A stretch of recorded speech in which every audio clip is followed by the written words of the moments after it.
Assalamualaikum PG. Terima kasih kerana sudi hadir. Waalaikumsalam.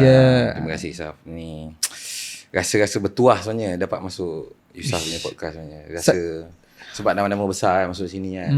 Macam PG lah nama besar. Tak adalah. Sebab selalu tengok Yusaf punya podcast tau. Selalu tengok. Serius, selalu layan. Azri Walter lah, siapa yang ustaz yang duduk ustaz yang masuk Islam lah, memang syarat dengan informasi lah. Memang macam biasa bila saya workout kan, memang akan selalu layan Yusuf punya podcast. Serius lah? Serius lah. Serius betul tak tipu? Memang tak tipu. Podcast? Tak, habis workout. Kita dah lama workout kau. Dulu mungkin masa degil-degil dulu mungkin workout dengan lagu-lagu kan. Sekarang workout dengan podcast lah. Podcast antara yang paling informatif dalam Malaysia siapa? Kau punya podcast. Selalu, serius selalu. Tapi kita tak pernah buat pasal steroid lagi. So hari ni kita akan bincangkan benda yang agak merunsingkan dan menakutkan. And kau mungkin tengok sekarang ni, kita dekat tempat yang tak sebiasa kita shoot. And belakang ni pun mungkin kau boleh nampak on the go. Belakang PG pun kau boleh tengok ada on the go. So actually agak kelakar juga macam mana podcast ni come to fruition. Sebab kita just selalu tengok, tak sebab Arif selalu dulu masa aku buat fitness, dia selalu sponsor, suruh buat produk-produk dia yang lama lah. And then bila nampak dia dah ada company besar sendiri, macam bangga lah tengok company on the go, company local. Selalu kalau cakap pasal protein ni, orang selalu kita protein luar kan. Betul. And then bila beli, try, lepas tu bagi feedback ke Arif semua, lepas tu tak kita kat sini. Yalah. Magic. Tak sangka. Dengan aku PG. Tak sangka sebenarnya boleh ada kat sini sebab macam benda tu macam magic tau. Sebenarnya sebelum aku join On The Go ni, aku nak buat protein sendiri. Malaysian brand juga. Okay. Tapi gagal. Susah susah. Tapi tak sangka pula bila join venture dengan On The Go ni adalah orang kata batu loncatan lah. Ingatkan bila collab dengan Arif ni macam tak boleh pergi sangat. Tapi rupa-rupanya sama-sama lah On The Go naik, nama aku pun makin naik lah. Alhamdulillah, syukur lah. Alhamdulillah. Tapi antara benda yang unexpected PG, sebenarnya PG ni cikgu. Bro, like Kau baru tahu ke? Baru tahu. Kau baru tahu? Baru tahu. Bila kau tahu? Ni siapa masa jumpa Arif cerita. Tahu ada misalnya ada banyak benda orang tak tahu lah. Antaranya like kehidupan dekat luar social media. Selama ni orang ingat mungkin full time dalam fitness dan sebagainya kan. Cikgu buat random lah. Like ramai orang ingat aku, ramai orang tak tahu aku cikgu, dan ramai orang tak tahu aku duduk dekat kampung je sebenarnya. Bukan duduk dekat, orang ingat duduk KL, duduk Selangor ke. Aku duduk dekat Tangkak. Which is Tangkak tu kalau dekat Johor ni, Tangkak ni hujung sekali. Datang sini lah. Untuk esok jadi balik. Esok sekolah.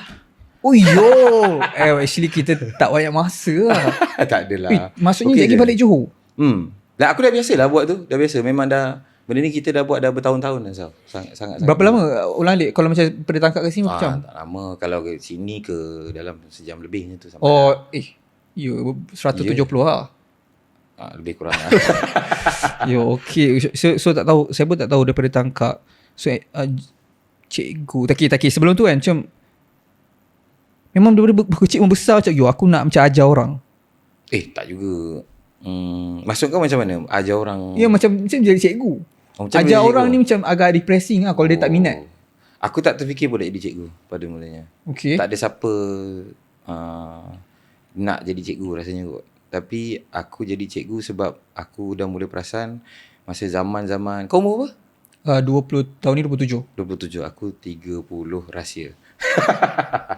So masa aku, zaman-zaman aku nak sama belajar tu, kita dah nampak yang ramai orang masuk U tapi tak ramai orang keluar dapat kerja. Okay. So aku pilih jalan yang secure lah. So jalan paling secure apa? Kita masuk IPG, keluar confirm dapat kerja. Belajar tak je, keluar akan dapat jaminan kerja. So aku pilih ke IPG. So maksudnya inisiatif diri sendiri. Inisiatif diri sendiri. Sebab lagi satu aku fikir, dalam banyak-banyak kerja apa yang kerja, banyak cuti, balik tengah hari. Cikgu. So aku pilih kat situ lah. Faham. Tapi bila kita dah mula mendalami dunia mengajar tu, seronok sebenarnya. Even macam sekarang pun ramai orang tanya kenapa tak berhenti lagi kan. Kau dah ada macam-macam. So macam-macam kau dah capai dalam hidup, boleh je kau berhenti. Tapi kenapa kau tak berhenti? Bukan sebab gaji, tapi sebab aku seronok mengajar dekat sekolah. Macam tempat terapi aku tu. Tapi macam ada certain macam cikgu-cikgu yang Saya pernah jumpa dia kena, bila dia ada tahun khidmat, dia punya pencen akan naik kan. Betul. Ya, tapi bukan sebab tu Bukan. Kalau ikutkan sekarang ni, apa yang pendapatan aku pun dah jauh melebihi cikgu lah. Jauh sangat. Jadi itulah cakap, kalau pernah juga tanya diri sendiri, buat apa aku duduk sekolah ni lagi kan? Buat apa aku duduk ada sekolah? hari kot, like bangun masuk kerja Betul. pukul apa? 7.30. 7, 6.30 dah bangun. Kadang malam live. Kalau tak ada game, tak ada competition. Kalau ada competition, malam training live. Besok pagi pergi sekolah macam biasa. Tengah hari balik. Lepas tu kalau ada kerja-kerja luar, macam awal-awal tahun waktu sukan, macam ni waktu sukan kan. Aku sibuk, sangat sibuk. Cikgu apa ngajar apa? Sukan? Tak ada. Aku ngajar. Aku tak pernah cakap. Yo, okay, jangan cakap admatch. Tolong jangan cakap admatch. Okay. Jangan buat kejutan kat sini Aku tak pernah dedahkan dekat siapa-siapa pun benda ni. Okay. Okay, ni eksklusif lah. Okay. Tak ada siapa-siapa pun tahu saya cikgu apa. Sebenarnya aku cikgu bahasa Inggeris. Yo! Serius Ya. Yeah. Aku cikgu bahasa Inggeris. Dan cikgu mengajar di sekolah rendah lah. Orang ingat aku macam, kau bapak tahu macam-macam, kau sport science kau ajar sukan. Tak, aku sebenarnya cikgu bahasa Inggeris. Cikgu bahasa Inggeris. Berapa tahun dah mengajar bahasa Inggeris? Berapa tahun? Daripada tahun 2017. 17. Yo. 18. 8 tahun lah. 8 tahun. Kenapa Kenapa apa? Kenapa bahasa Inggeris? Pun sama juga. Ha. Sebab yang sama. Okay. Aku admit gagal. SPM. Okay. Okay. So aku fikir kalau aku nak sambung belajar, admit gagal ni susah sikit.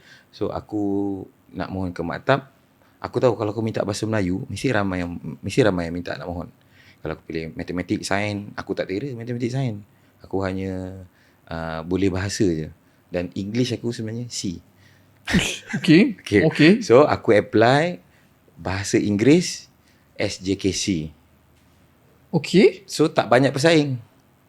SJKC sekolah Cina. Sekarang ni mengajar sekolah Cina? Tak, aku dululah aku mengajar sekolah Cina selama 2 tahun kot dekat Kulai. Lepas aku pindah dekat Tangkak, jumpa rumah aku, kahwin dengan rumah aku dulu, pindah ke Tangkak dan aku pindah ke sekolah SK.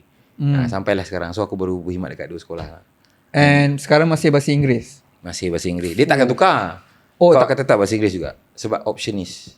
Dia cikgu bahasa Inggeris ni susah. Orang nak macam ni nak high demand dia high demand, betul. Tak ramai orang boleh mengajar. Dia hanya yang tertentu sahaja. So kalau bercakap dia memang fluent lah? Sometimes okay. Yo.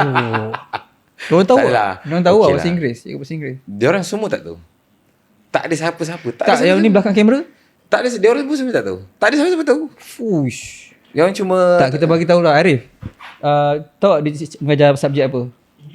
Dia tahu Kau tahu Oh, dia tahu. Yeah. Okay. Sebab Arif ni sebenarnya ex-coach aku.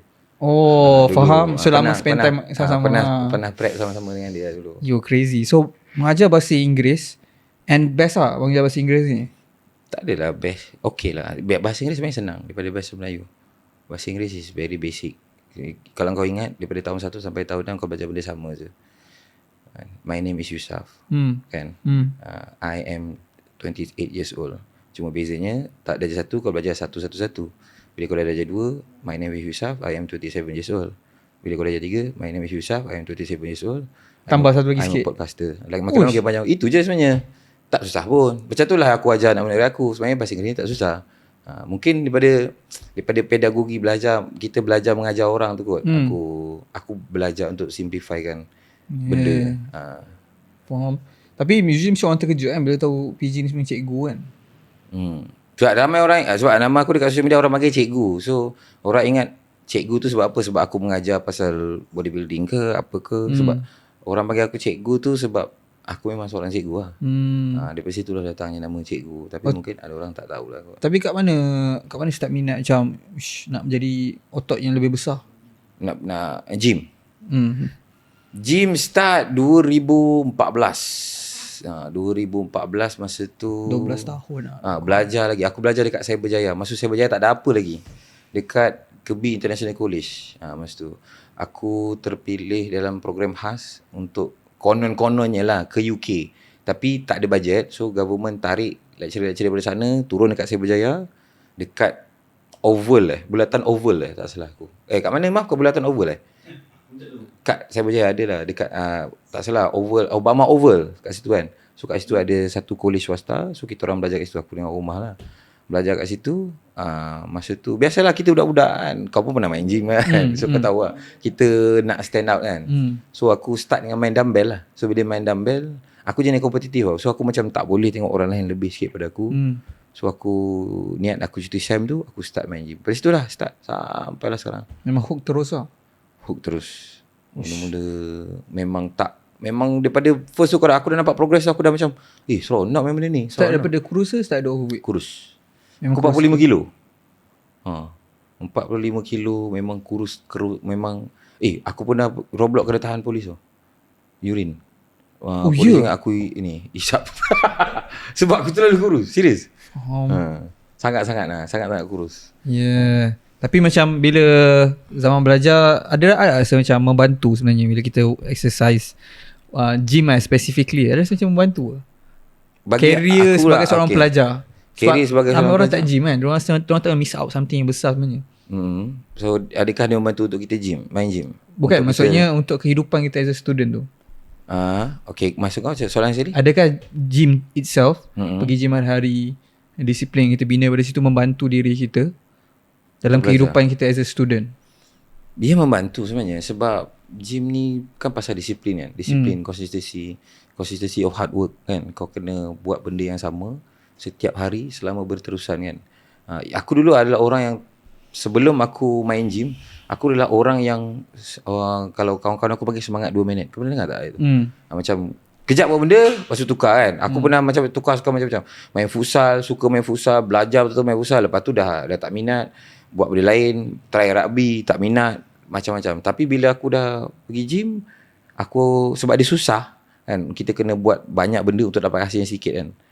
Masa itulah aku start belajar disiplin. Dan masa itulah hidup aku berubah. Aku rasa, even aku pun pernah cakap dengan orang rumah aku. Dia pernah dulu dia cakap dengan aku ingat lagi. Dia cakap, boleh tak awak berhenti main gym? Aku cakap dia, kalau saya berhenti main gym, saya tak mungkin akan kahwin dengan awak. Saya tak mungkin ada apa yang saya ada sekarang. Sebab rasa-rasanya jati diri terbina dekat gym. Bukan gym je, semua suka lain macam tu kan. Macam Muay Thai ke, orang semua training dengan consistency, hard working kan. Dan disiplin berterusan kan. So rasanya gym pun adalah salah satu tempat yang sama membantu untuk kita build kita punya disiplin lah. Ya, sebab gym ni dia, bagi saya dia macam accessible, especially untuk student.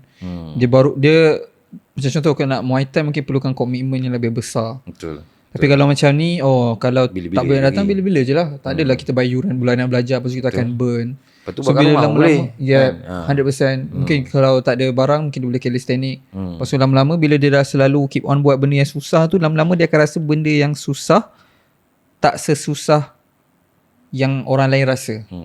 Dan kemudian dia akan convert kepada aspek kehidupan yang lain. Perasan tak kenapa macam kalau kita tengok kat barat kan, kat West kan, kebanyakan orang-orang yang berjaya, yang zaman sekarang punya berjaya, kebanyakannya semua gym. Betul? Diorang semua cuba macam viewer pun tu cuba fikir satu orang yang sekarang ni tengah berjaya, kebanyakan mesti gym. Dah zaman saya rasa zaman orang yang tak workout yang berjaya tu adalah zaman macam mak ayah kita yang betul. Sebab dia pun tak ada exposure kan. Betul. So maksudnya memang bukan kebetulan lah. Gym dah common sebenarnya dekat luar negara, common. Even dekat kita pun dah semakin common dah kan. Dulu tak. Even sekarang dah bukan gym je, sekarang dah ada disiplin lain macam high rocks kan. High rocks lah, marathon lah, cycling lah. Tapi gym semakin common lah dekat Malaysia. Tapi macam PG sendiri kan sekarang cikgu. Apa yang trigger bila saya selalu fikir macam ni, kalau saya salah betulkan. Bila kita tengah dekat dalam dunia reality, time sebab saya buat social media time saya tengah student. Terasa macam nak start social media ni satu benda yang berat sebab hari-hari kita jumpa kawan-kawan kita. Dan dia akan tengok kita punya usaha kat social media yang belum menjadi at that time. So dia akan ada pressure yang macam malu dan susah nak continue kan. PG tak rasa benda sama bila buat social media and cikgu-cikgu lain tengok kat sekolah PG pun tengah buat content? Tak, sebab first of all aku kalau kat sekolah adalah aku di sekolah. Aku di social media adalah aku di social media. Aku tak pernah mencampur adukkan. Tapi dia mesti nampak. Dia orang tahu. Yelah, maksudnya dia nampak kat social media tu. Macam mana berhadap dengan dia orang off camera? Bila pergi sekolah kita tahu dia orang tengok kita punya video. Especially masa zaman awal. Even anak murid. Anak murid pun tengok. Tu mungkin sebab dah berjaya. Time-time mula-mula tu. Maksudnya masa mula kita nak biasakan diri tu. Masa mula-mula tu je, tak ada rasa insecure apa. Tak ada, aku tak ada rasa insecure, tapi aku cuma rasa yang biasa kita main gym kita akan rekod video, betul tak? Rekod video ke, ambil gambar ke, betul tak? Kan? Betul. Kita semua akan buat tau. Cuma beza dia, aku nampak lah masa ramai orang yang, semua orang main gym akan selfie depan cermin. Semua orang yang main gym akan tunjuk video dia workout. Tapi tak semua orang yang akan menceritakan apa yang dia buat ataupun bagi tahu. Aku mula dengan macam orang cakap ni fake it until you make it tau. Macam aku dulu memang macam perasan yang aku workout ni ada orang yang nak belajar daripada aku. So aku, instead of kita post video kita workout, tapi kita explain apa kita buat lah. Tapi dulu kan lain kan, pakai ayat-ayat je kan. Oh ni sebelum TikTok dah buat content? Aku sebelum ni dah MS Studio. Pernah lah. Aku dah pernah masuk MS Studio. Sebelum TikTok? Sebelum TikTok bukan? Bukan. Oh. TikTok tu selepas MS Studio. Dah lama lah sebenarnya. Berapa tahun dah buat content? Aku tak adalah nak cakap buat content betul-betul dah 2023, 2022 kot rasanya. Oh, so masuk MS Studio zaman tu, 2022? Zaman-zaman 2022, yes. Lepas tu fokus dekat TikTok, 2023 kat TikTok lah. Start TikTok 2023. Masa TikTok baru-baru naik lah. Baru start. Sebelum tu aku banyak dekat Instagram. Kau banyak Instagram kan? Start masa buat content kat Instagram memang tak ada sambutan lah. Oh iya YouTube sama buat video dulu like 8-10 view. Diri sendiri ulang banyak kali video tu supaya view tu naik kan. Oh, macam tu? Macam tu macam tu lah. Tapi bila TikTok datang, alhamdulillah dia macam satu benda yang membantu kita cepat sikit kan. So aku tengok juga konten kau dulu. Sebelum TikTok? Aku tak pastilah, tapi aku start dengar nama kau start yang case kau gaduh dengan community bodybuilding tu kan. Okay, masa tu aku belum masuk TikTok. Belum. Kau dah aku cakap siapa Yusof ni, kenapa dia bergaduh kan. Aku pun masa tu aku tak kenal dia orang lagi tau. Aku tak kenal siapa yang bergaduh dengan kau tu, just macam orang main gym dekat tempat yang berbeza tau. Aku cakap kenapa dia ni, kenapa dia orang gaduh. Oh sebab ni, oh sebab tu, tu je lah. Tapi masa tu memang kecoh lah. Crazy itu agak crazy. Lepas tu kau dah tak duduk dalam scene ni sejak benda tu. Dia sebab antara benda yang okay, ni kita akan sentuh lagi Cak Arif pada ni kan. Sebab fitness ni susah nak survive lah. Dia macam sebab masa tu kan zaman sebelum TikTok Shop kan. Okay. So kita buat pun content sebab kita tengok daripada luar negara, kita influence lah by diorang yang sukses dalam fitness scene pada luar negara ni. Macam contoh macam David Late, all Gymshark athlete. And kita tengok masuk ada pasal ada orang mesti akan macam post dengan kereta baru lepas 6 bulan jadi atlet, pop kereta baru, kereta sport lah tu, kereta biasa. So maksudnya tak benda ni possible lah. And kat masa tu kat Malaysia tak ada orang buat PG lifestyle fitness. Betul. Orang buat information fitness. Betul. So information fitness ni dia susah nak relevant. Dia lagi-lagi masa tu zaman TikTok pun tak ada lagi. So orang masih susah nak relevant. Dia mungkin akan hit satu video yang topik best, tapi lepas tu dia buat apa orang tak kisah. Orang tak heran lah. So kita kena ada personality baru orang kisah. And orang-orang yang Gymshark athlete ni semua orang kisah sebab dia ada personality. So apa yang aku buat at that time, cuba untuk convert kepada Malaysia punya scene. So kita buat vlog and alhamdulillah dapat sambutan. Ya, masa tu aku rasa jadi kot personality kau. Memang jadi pun sebab jadi atlet My Protein masa tu. Lepas tu masa tu nak ingat lagi nak fly pergi UK jumpa Ryan Terry. Pergi diorang punya event My Protein. Serius. Masa tu masa bulan 5 masa tu ada summer event. Okay. Lepas tu masa tu tak ambil pun apa-apa sponsorship baju sebab nak tunggu Gymshark contact. Inilah mindset sampai macam tu sekali. Sebab masa tu saya fikir macam kalau kat Malaysia tak ada lagi orang buat, kalau katakan one day diorang nak cari orang kat Malaysia, mesti Yusof, tak ada orang lain. Sebab masa tu tak ada lagi orang buat lifestyle. Kalau macam information based adalah yang Chinese tu, siapa? Yang famous sangat tu. Yang selalu Jordan Yeo kan? Jordan Yeo kan, ada lah. Aku tengok video dia. So masa tu ada Faiz Arifin, tapi Faiz Arifin pun dia tak buat lifestyle sangat. Betul. So kita cakap okay, kita boleh ni possible. Sebab masa tu Faiz pun dengan On, jumpa Steve Cook. Betul. Kan? So possible lah. Tapi bila dah duduk beberapa, masa tu dah tak ada lama pun lah, setahun macam tu lah. Lama juga. Views kat YouTube boleh buat lebih 50,000 consistently views. Lepas tu TikTok views okay. And then release merch sendiri sebab tak dapat Gymshark. Lambat sangat Gymshark ni, aku buat baju sendiri lah. And then last rasa macam burn out. Rasa macam fitness ni, sampai bila aku nak buat vlog macam ni, lifestyle aku, tunjuk apa aku buat kehidupan aku kat semua orang hari-hari. Masa tu dah kahwin. Last lagi macam aku dah kahwin masa? Masa tu baru kahwin lah. Mungkin dah 2-3 bulan kahwin sebab dapat duit first tu terus kahwin. Tak boleh go ni. So Apa yang kejadian apa yang buat kau macam give up terus? okay, dia specifically adalah views kat YouTube. Katakan kalau kita buat, masa tu boleh buat, boleh buat sebulan. Kalau kat Yusuf Iqbal punya 80,000 subscriber tu, kita boleh buat katakan dalam 300 ke 500,000 views sebulan. Payment dalam like 3,000, 4,000. Okay. Masa tu pun views je kita target tak, views sebab kat YouTube lah. fitness ni dia dekat CPM. YouTube ni dia panggil CPM, which is payment per 1,000 view. Dia kategori sebagai content lifestyle fitness ni, dia kategori sebagai entertainment. Okay. So kalau entertainment ni macam Isa Isap punya content, payment start 1,000 view sangat rendah. Kalau nak dapat duit, kena buat information dan kena buat finance. Macam financial Faiz ke apa. So kalau kita punya style ni memang susah gila. Kalau fitness information tak tahu, nak target volume lah. kena target volume. Sampai bila memang susah. Kita kerja numbers. Betul. So sangat tak sustainable. Lepas tu lifestyle content ni kita attract orang yang tak berapa stable income, macam mungkin student semua ni kan. So tak boleh nak membeli sangat, tak ada power membeli. Bukan macam kat US lah. So memang sangat susah nak sustain setiap bulan. Kalau kita ada kerja tetap lain tak apa. Betul.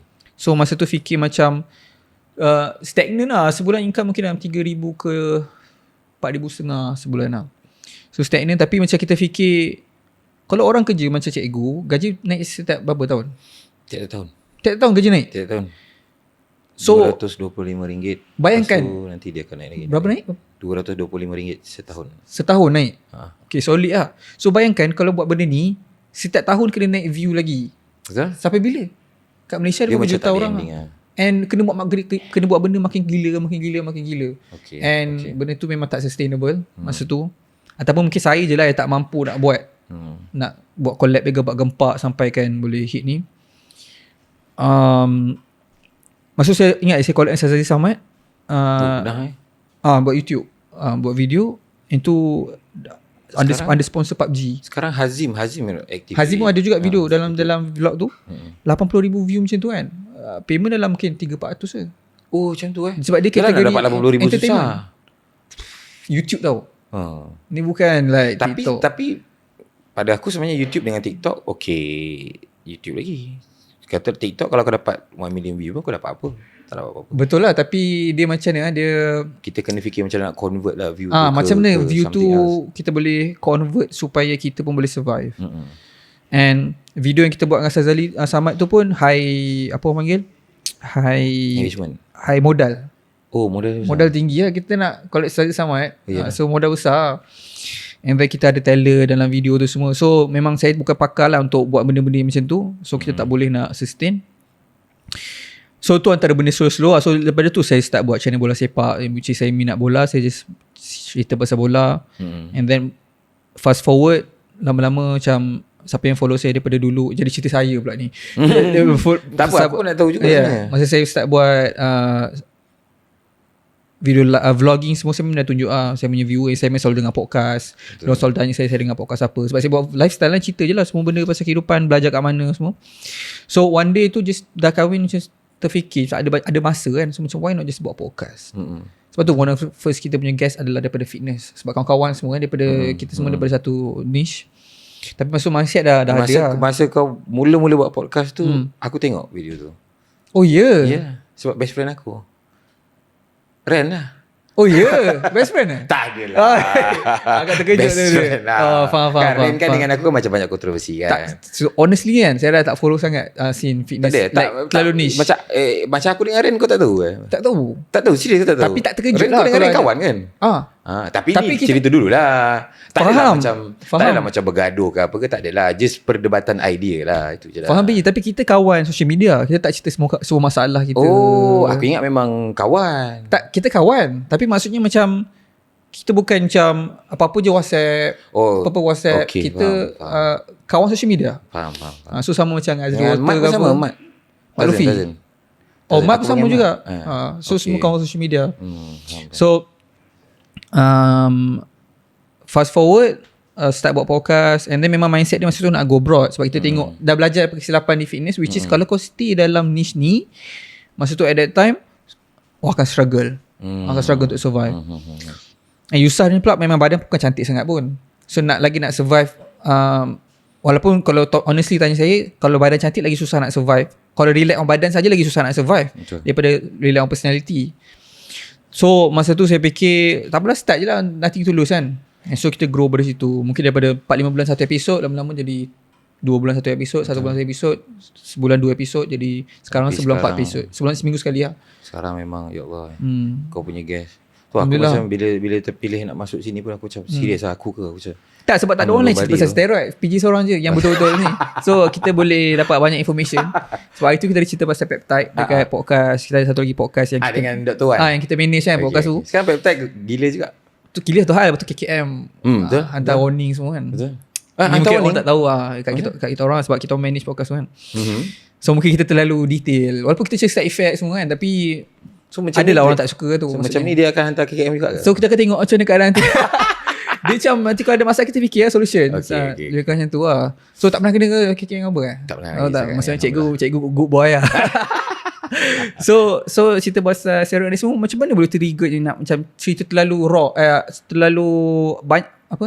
Raw lah. Bukan raw satu, Detail. terlalu detail. Orang takut nak cerita. So SN cerita macam ni terlalu detail dekat US je. Betul. Sebab US free market. Betul. Kat Malaysia ni dia agak ikat kita sikit lah. So Sebab benda yang sama punya aku fikir lah. Aku adalah orang yang sama-sama mencari ruang dalam dunia bodybuilding, dunia fitness ni kan. Aku mencari ruang. Aku cuba macam-macam. Aku pergi MX Studio, aku kongsi tips. Nampak naik, ramai orang suka aku, tapi macam, susah lah kau nak kena sentiasa record video. Lepas tu kau nak kena always fikir topik kan. Lepas tu video tu kena panjang 5 minit. So macam, susah dia menjadikan beban untuk aku. Lepas tu aku fikir balik, lah.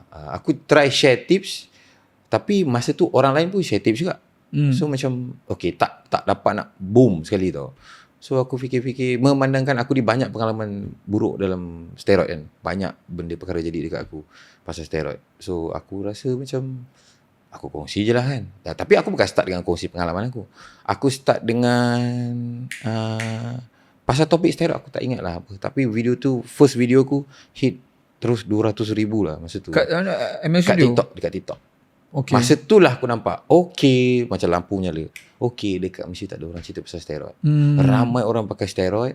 Ramai orang bila steroid very common sebenarnya kan, untuk macam kalau kau main gym kan, kita semua akan dengar. Cuma tak ramai orang cerita detail tentang dia. Cerita ambil tahu apa steroid, kebaikan dia, keburukan dia. Orang just tahu ini untuk bulking, ini untuk cutting, ini nama ni Deka untuk bulk, kalau kau nak cut ambil clean. Itu je, orang tak cerita asal-usul daripada mana, dia guna untuk merawat penyakit apa, macam mana dia boleh disalahgunakan. Benda macam tu orang tak cerita. So aku cakap why not, aku pun belajar pasal benda ni, kenapa aku tak share je kan. Macam tu lah. Maksud DNA cikgu tu beraksi lah. Ya, Kau daripada macam situ tu lah. Ya, mungkin dari situ lah kot. Dia sebenarnya macam PJ ni sebagai orang luar tengok nampak macam Greg Doucette Malaysia. Maksudnya kan kalau perasan, tak tahulah PG follow tak West punya follow. scene. So dulu Greg Doucette masa dia mula naik, dia antara yang macam orang first yang betul-betul cerita pasal steroid kalau ingat. Betul. So sebab dia video sit down and talk dan cakap to the camera kan. dia kan. Sama ada dia ulas orang ke apa, ataupun dia ulas pasal certain topik, dia memang yang first. Yang sebelum-sebelum tu tak ada orang berani cakap. Betul. And lepas dia punya wave tu, semua orang dah macam mengaku. Kalau ingat dulu kan semua orang kan Jeff Side, saya natural. Tapi lepas tu bila seorang je buka pintu and berani untuk mengaku, pop, semua orang tap pun lain macam okay, sebenarnya tak ada teruk sangat. Aku ingat kan kalau aku cakap aku kena tahan polis and masuk kena cancel dengan netizen dekat sana ke apa, biasanya orang lagi respect sebab jujur. Tapi daripada aku tak pun jujur. mula-mula pun menerima kecaman juga. Sama. Tak, kecaman tu dalam semua benda akan ada kecaman. Cuma point dia sekarang ni adalah kejujuran. Betul. Ada orang boleh jual produk yang dia cakap dia natural. Betul. Bukan tak boleh, sebab bukannya pengguna newbie yang baru nak start tahu pun. Betul. Dulu kita pun ingat Steve Cook natural kan, tengok tangan dia macam Jeff Side baru aku ingat dia natural. tu lah, sebab Jeff Side dia pandai cover dia punya side effect sebab tak nampak apa-apa side Tak effect. nampak. Badan dia nampak macam estetik biasa Macam je. clean je kan, tak nampak. So permulaan dia tu lah, video tu dah perform. And then daripada situ dah nampak ada kelebihan untuk meng-explain lebih tentang produk pula, tentang steroid dan sebagainya. Apa reaction paling teruk pernah kena sebab cerita pasal steroid? Reaction paling teruk masa tu tak ada siapa-siapa recognize aku lagi dalam scene bodybuilding. Aku bukanlah seorang kompetitor yang scene bodybuilder yang berjaya. Maksudnya Banyak orang cakap budak ni siapa, dia bukan champ pun, apa pasal dia masuk competition pun tak pernah champ, apa pasal nak cakap benda-benda macam ni kan. So aku menerima kecaman daripada community bodybuilding tu sendiri dan orang awam juga. Macam Yusuf pun cerita je sama je ni. Lebih kurang sama. Kita lebih kurang sama. Cuma aku bertahan. So orang cakap aku normalize steroid. Sedangkan kalau kau masuk dalam scene bodybuilding, steroid tu dah kira boleh kata normal lah. Even yalah, kita tahu orang main gym, even aku main gym dekat kampung pun orang pakai D-ball, orang pakai, aku tahu dia pakai, dia pun cakap dia pakai, cuma kita tak tahu D-ball tu untuk apa sebenarnya kan.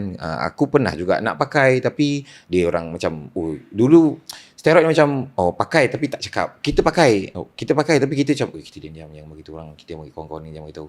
Dia kaum dia pakai, yang kaum lain tak pakai. Kalau pakai pun masing-masing pakai, dia orang menyimpan resepi masing-masing. Masing-masing lain macam masing-masing menyimpan resepi masing-masing. Even bodybuilding pun sama. Resepi competition pun sama. Masing-masing tak dedah kan macam mana cara dia orang prep pergi single digit body fat sampai menang competition. Masing-masing resepi masing-masing. Tak ada siapa-siapa dedah kan. Terus semua orang buat eksperimen sendiri. Semua orang ikut orang lain. Bukan semua orang ikut research. Bukan semua orang ikut logik, bukan semua orang ikut sains. Dulu agak menakutkan juga sebenarnya. Iyalah. Dan aku pun pernah juga ikut logik, ikut macam tu. Competition ikut logik. Minum air 500 liter selama 500 liter ke ml? 500 ml. 500 ml selama seminggu sebelum competition.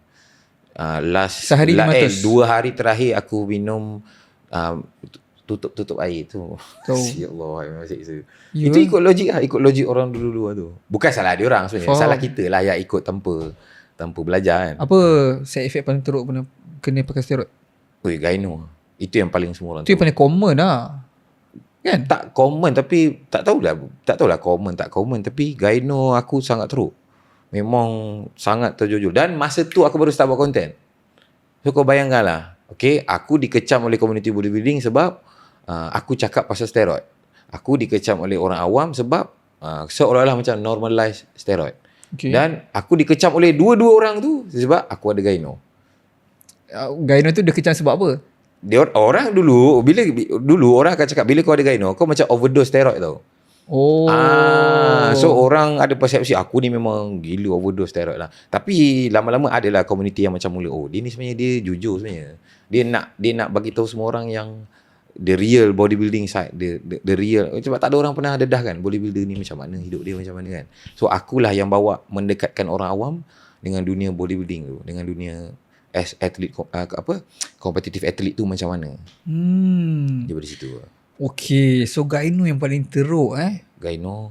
Okay, sebelum kita go in depth, ni interesting, gyno ni interesting lah. So ramai orang boleh relate. Ramai orang ada gyno yang tak ambil steroid. Betul? Kan, so ni adalah masalah yang common juga kat Malaysia. Sampaikan dulu macam saya sendiri daripada overweight. So tak adalah overweight gemuk ke apa. It's just that macam untuk tinggi macam ni, berat sebelum gym mungkin dalam 75-80. Tak gym punya berat. So kira gemuk lah.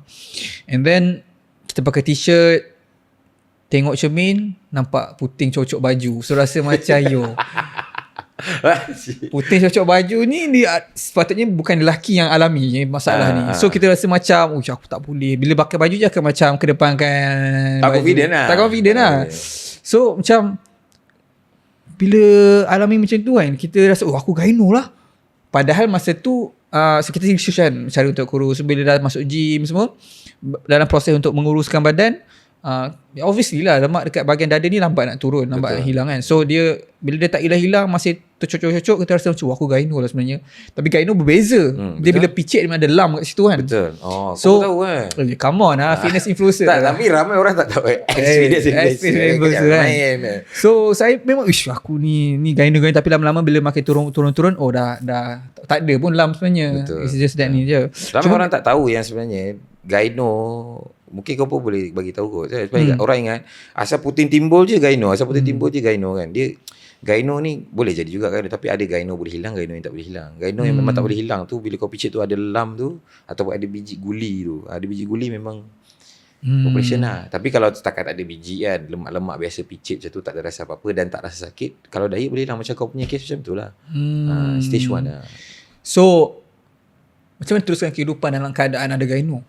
macam tak kacau confident ke pergi sekolah Kacau. dari. Aku tak boleh nak naik stage. Aku tak boleh nak compete.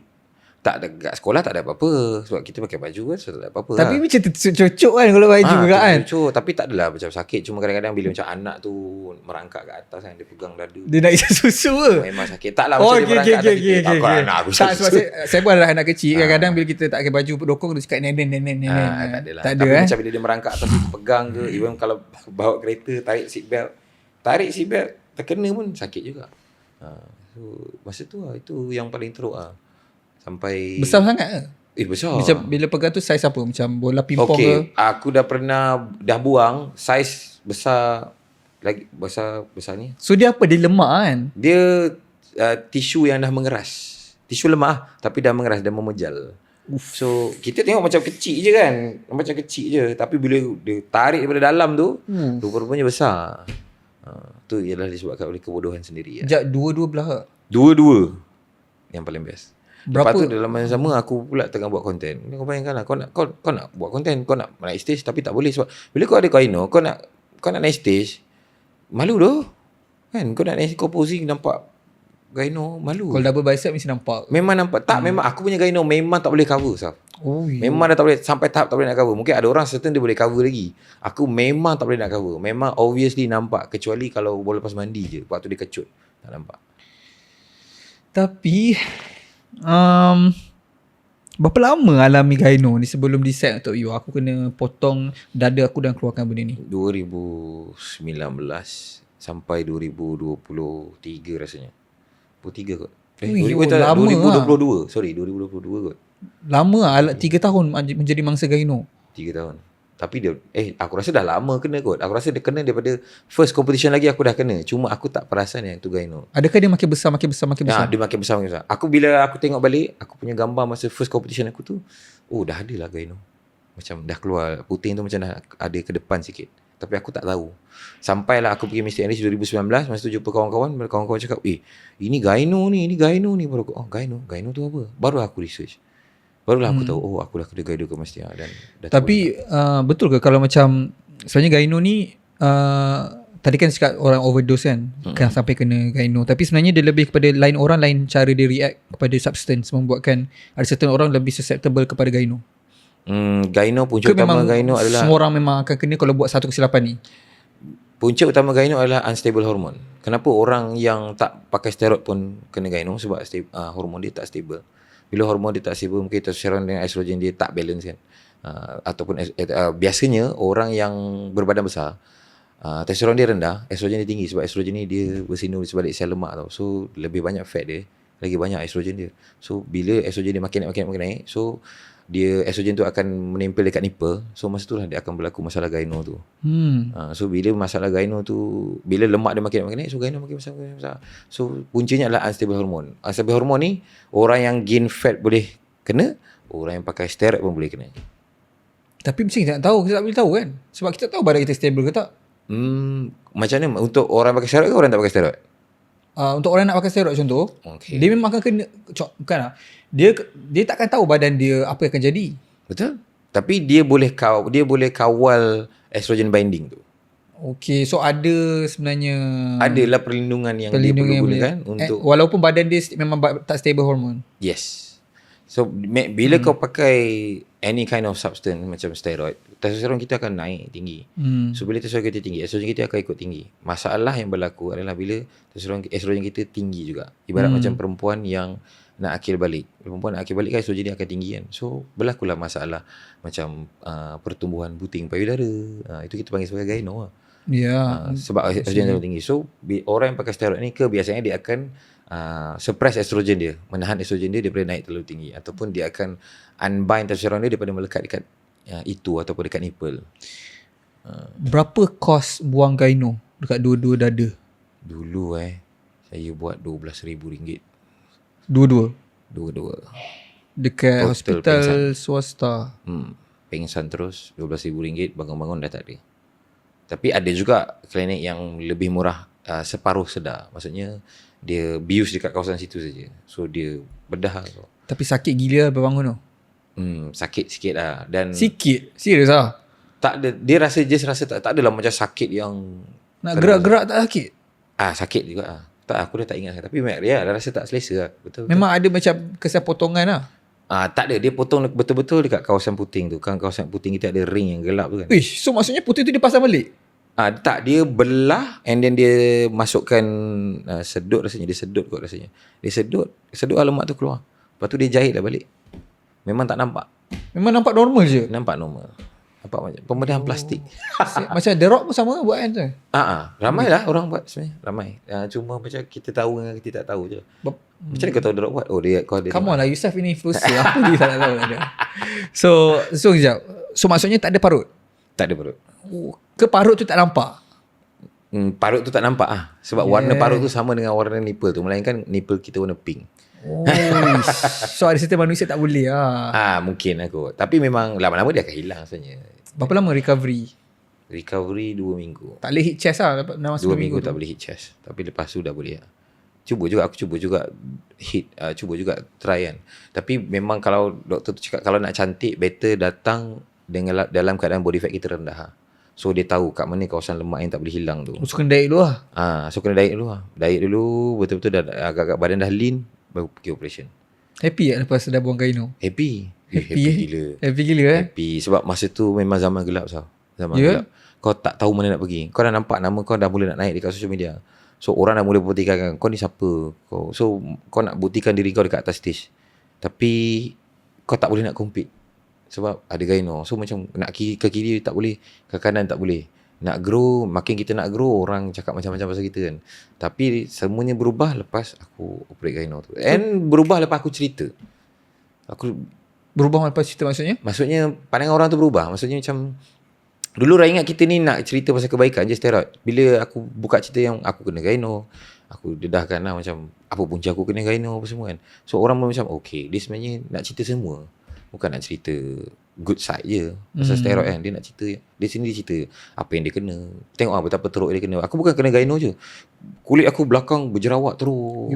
Memang breakout terus lah. So memang boleh kata duit tak ada, badan tak ada, hidup aku gelap lah masa tu. Tak boleh kau nak berubah ke arah apa dalam, kau nak stay dalam scene bodybuilding yang kau cinta tu pun tak boleh. So kau solutionnya aku operate gyno lah. Aku kumpul duit, operate, lepas operate barulah everything boleh normal balik lah. So maksudnya kena jerawat tu at the same time?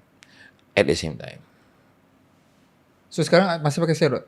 Sekarang tak. Sekarang aku dalam proses berehat, dalam proses untuk mendapatkan anak. Okay. Sebab anak baru 2, so nak dapat lagi lah. Nak dapat lagi 6 lah. Lagi lah. Mungkin. Tapi macam okay, lepas gyno tu pakai steroid lagi? Lepas gyno tu pakai sebab kita compete lagi. Okay, dah kena gyno, dah kena jerawat, kenapa tak macam serik-serik? Tak serik. Kenapa pakai steroid lagi? Sebab bukan sebab kita nak sangat pakai steroid, tapi sebab kita nak dapatkan apa kita nak tu. Risiko tu. TRT tak cukup. TRT boleh lah kau nak dapat badan cantik, tapi kau tak boleh lah nak menang competition. Nak menang, nak jadi champion tak boleh. Kalau boleh, semua orang dah buat. Sebab memang tak boleh. Aku sampaikan sampai tukar-tukar daripada buat sendiri tak berjaya, kita hire coach, hire Arif lah. Aku punya first coach pun boleh lah daripada masuk balik awal sampai kejar pergi top 10, kejar pergi second place, sampai berapa kali second place kita dah push tak boleh lagi. Tu aku tukar coach pula, aku ambil old school punya coach pula, Abang Syuk pula, Muhammad Rap kalau kau kenal. Barulah dapat jadi champion. Dan sampai aku jadi champion tu pun aku menggunakan terlalu banyak steroid. Baru boleh merasa. Tapi aku tak masuk competition yang ada doping lah. Aku masuk competition yang bebas macam IFBB, itu memang tak memerlukan doping lah. Tapi memang dalam mana-mana sport akan ada risiko dia kan. Macam kalau kau tengok fighters pun diorang ada risiko diorang kan. Diorang memang terpaksa training macam tu, and sakit, terpaksa tanggung sakit apa semua kan. Dan yelah kalau kena boleh membahayakan diri. Bodybuilding pun lebih kurang sama, cuma mungkin orang tak faham. Lepas tu menang kan, tapi berbaloi ke dengan semua yang dilalui? Macam mana? Dia berbaloi kalau kau tahu apa yang kau buat. Contoh kalau tak untuk PG sendiri ni, bukan untuk orang. Okey lah, kalau untuk aku berbaloi lah. Sangat berbaloi lah. Sebab bila sebenarnya aku masuk competition tu bukan untuk orang lain, bukan untuk membuktikan kepada orang lain aku hebat ke apa ke, taklah. Mungkin awal-awal dulu macam tu, tapi bila kita dah lama-lama kita lebih matang kan. Sebenarnya aku fikir even sekarang pun aku rasa kalau aku tak masuk competition pun aku dah alhamdulillah. Sehingga kita dah dikenali lah kan. So kita tak masuk competition pun tak apa. Cuma aku jenis orang, aku nak capai, sebelum aku usia 35 tahun, aku nak capai pencapaian tertinggi dalam bodybuilding. Aku itu untuk diri aku sendiri je lah. Berbaloi ataupun tak, pada aku berbaloi lah, untuk aku cuba. Sebab aku rasa aku boleh jaga diri aku. Dengan mungkin aku ada kemampuan dari segi kewangan. Mungkin ada orang lain dia tak mampu kan. Macam aku mampu dari segi kewangan, aku mampu. Dari segi kesihatan mungkin aku dengan apa yang aku pelajari pun aku mampu. So aku rasa aku boleh kot pergi sampai umur 35 tahun, lepas aku nak stop. Apa side effect paling teruk PG pernah nampak orang kena? Macam-macam. Paling tu yang paling crazy lah. Paling crazy lah paling sebab steroids ke sebab competition? Kalau sebab competition tu banyak orang ada yang beza ke? Banyak. Dia So maksudnya ada yang compete tak pakai Bukan. Maksudnya ada kadang-kadang dia orang push dia orang terlalu crazy sampai ke waktu peak week, dia orang waktu one day before show, dia orang terbaring. Ada yang pingsan, ada yang tak tahu pitam, itu je pingsan sebab apa? Sebab terlalu dehydrated. Ada yang masuk hospital. UFC kan ada seorang kan. Betul. Ada yang sampai masuk hospital. Lebih kurang sama lah. Ada yang sampai masuk hospital sebab terlalu dehydrated. Macam-macam. Macam kawan aku sendiri, nama Yusof juga, Yusof Basuri. Yusof Basuri kenal? Yusof Basuri sampai dia pernah dia cerita aku, dia selak rambut dia, gugur terus rambut. Apa lagi macam-macam lah. Yang buah pinggang pun ada juga. Buah pinggang stage 2 ada, tapi alhamdulillah dia dah reverse balik lah. Dan aku pun tak tahu buah pinggang boleh reverse balik, tapi dia tengok bila dia check balik dah sihat. Cuma tak ramai lah yang kena buah pinggang tu, tapi side effect macam-macam lah. Hari tu podcast dengan seorang doktor ni, dia cakap kecil manis pun boleh reverse sekarang. Ya? Kecil manis pun dah boleh reverse. Ada ubat tu Bukan ubat dia bukan hanya dengan ubat, dia lifestyle. Lifestyle dan pemakanan yang ketat lah. Dia orang punya own research findings dan cara Dr. Zami cerita lah. So maksudnya makin lama, sebab kalau perasan abad ke-20 ni adalah fasa kemajuan teknologi engineering. Okay. Dan fasa 21 ni ramai predik fasa kemajuan biologi punya scene. Okay. Dengan bantuan kemajuan engineering tu. So mesin-mesin yang terhasil daripada kepaduan engineering abad ke-20, so dia translate kepada abad ke-21 ni, bahan-bahan yang mesin-mesin yang hebat ni boleh digunakan dalam biologi. So biologi ni adalah tahun yang banyaknya findings yang unexpected, yang sebelum ni sebab orang ni tak boleh, tu tak boleh kan. Sebenarnya ada sekarang macam-macam research. Macam peptide semua kenapa tahun ni baru? Semua ni bukan kebetulan lah. Dia ada alat-alat yang diorang boleh gunakan untuk research dan sebagainya. Crazy lah. Aku dah start dengar peptide pada tahun lepas sebenarnya, tapi tak sangka dia akan laju sangat kan? Terlalu laju sampai kan kau tak boleh nak catch up. So ada je benda baru kan. Betul, ada je benda baru. Macam hari ni aku tengok, aku tak ingat lah apa nama peptide tu. Peptide tu, satu peptide tu kan sekarang famous pasal retan. Ada satu lagi peptide tu dia memang famous boleh potong terus selera makan. Maksudnya ada orang pakai reta tak rasa, so orang pakai ni memang confirm tak ada nafsu nak makan terus. Aku tak ingat lah apa nama dia. Tapi baru hari ni aku jumpa macam, uish, ada lagi. Padahal dia takkan habis lah sebenarnya. Dia dah macam takkan habis. Nanti akan ada macam untuk semua benda lah rasanya. Sekarang pun peptide dah macam hampir untuk semua benda lah. Kan, untuk semua benda kan. Belum terbang je belum boleh. Betul. Kalau terbang dah boleh. Super power je super strength je belum lagi. Super strength tu sebenarnya anti-aging dah boleh. Anti-aging dah ada, GHK, copper, untuk muka lah, untuk apalah. Even kalau kau tengok klinik estetik sekarang pun berapa banyak pakai, obviously dia pakai peptide kan. Tapi tu lah, peptide pun kita tak masuk lagi. Tapi macam tu pasal steroid last sebelum kita move on is ni kita nak cerita pasal dark side lah. Sebab dulu masa gym yang kita tak sebut nak gym mana, tapi saya pernah pergi dulu.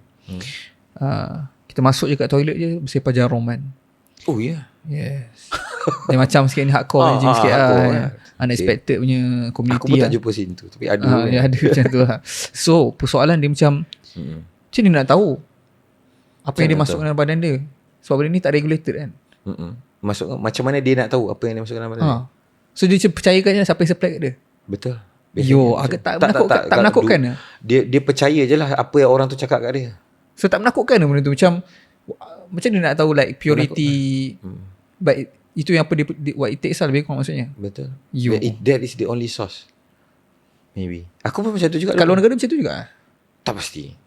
Sebab macam aku dulu, aku menggunakan metod tradisional. Maksudnya ikut cari orang yang paling berjaya yang kau pernah jumpa dalam bidang bodybuilding and kau ikut je 100%. Aku buat macam tu. Ya, tapi kita tahu yang orang tu punya DNA dan biologi badan dia tak sama dengan kita. So mungkin dia akan react tu sama, tapi aku tu je opsinya ada lah. Aku tak terfikir pasal benda tu.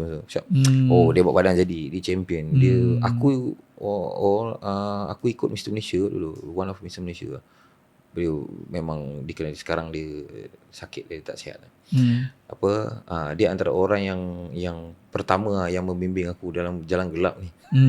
So bila kita fikir dia buat badan dia jadi, simple. Dia buat badan dia jadi, takkanlah dia buat badan aku tak jadi. Dia dah ada pengalaman kan? Tapi kita tak tahu yang manusia respon terhadap compound tu berbeza-beza kan, reaksi side effect berbeza-beza. So aku fikir okay, kalau dia boleh buat diri dia mesti boleh buat aku. Tapi aku silap lah. Tu yang aku terkena gyno tu. Berapa berat badan paling berat pernah paling berat on stage ke macam? Paling berat yang lean lah, bukanlah macam terlalu bulking. Paling berat berisi sebelum aku injured lah. Aku baru injured. Sebelum aku injured aku 87 lean. 87. Yo. Belum shredded lah. Shredded lah 87. Belum shredded. Belum shredded. Lean lah. Kira nampak six pack lah. Paling shredded 82. Ui, tu pun crazy. Sekarang apa berat? Sekarang aku 83 kot. Sekarang just jaga makan, jaga kesihatan, berapa kalori maintenance? Aku punya kalori maintenance is sekarang sekarang 2,800 ke 3,000. Untuk 80 sekarang 80 aktiviti sekarang. Okey lah. Okey lah, boleh makan. Bila lean dulu paling lean berapa kalori sehari? Paling kering. Bukan malah kering tu memang tak makan kadang-kadang kan. Tapi macam mungkin like sebulan out.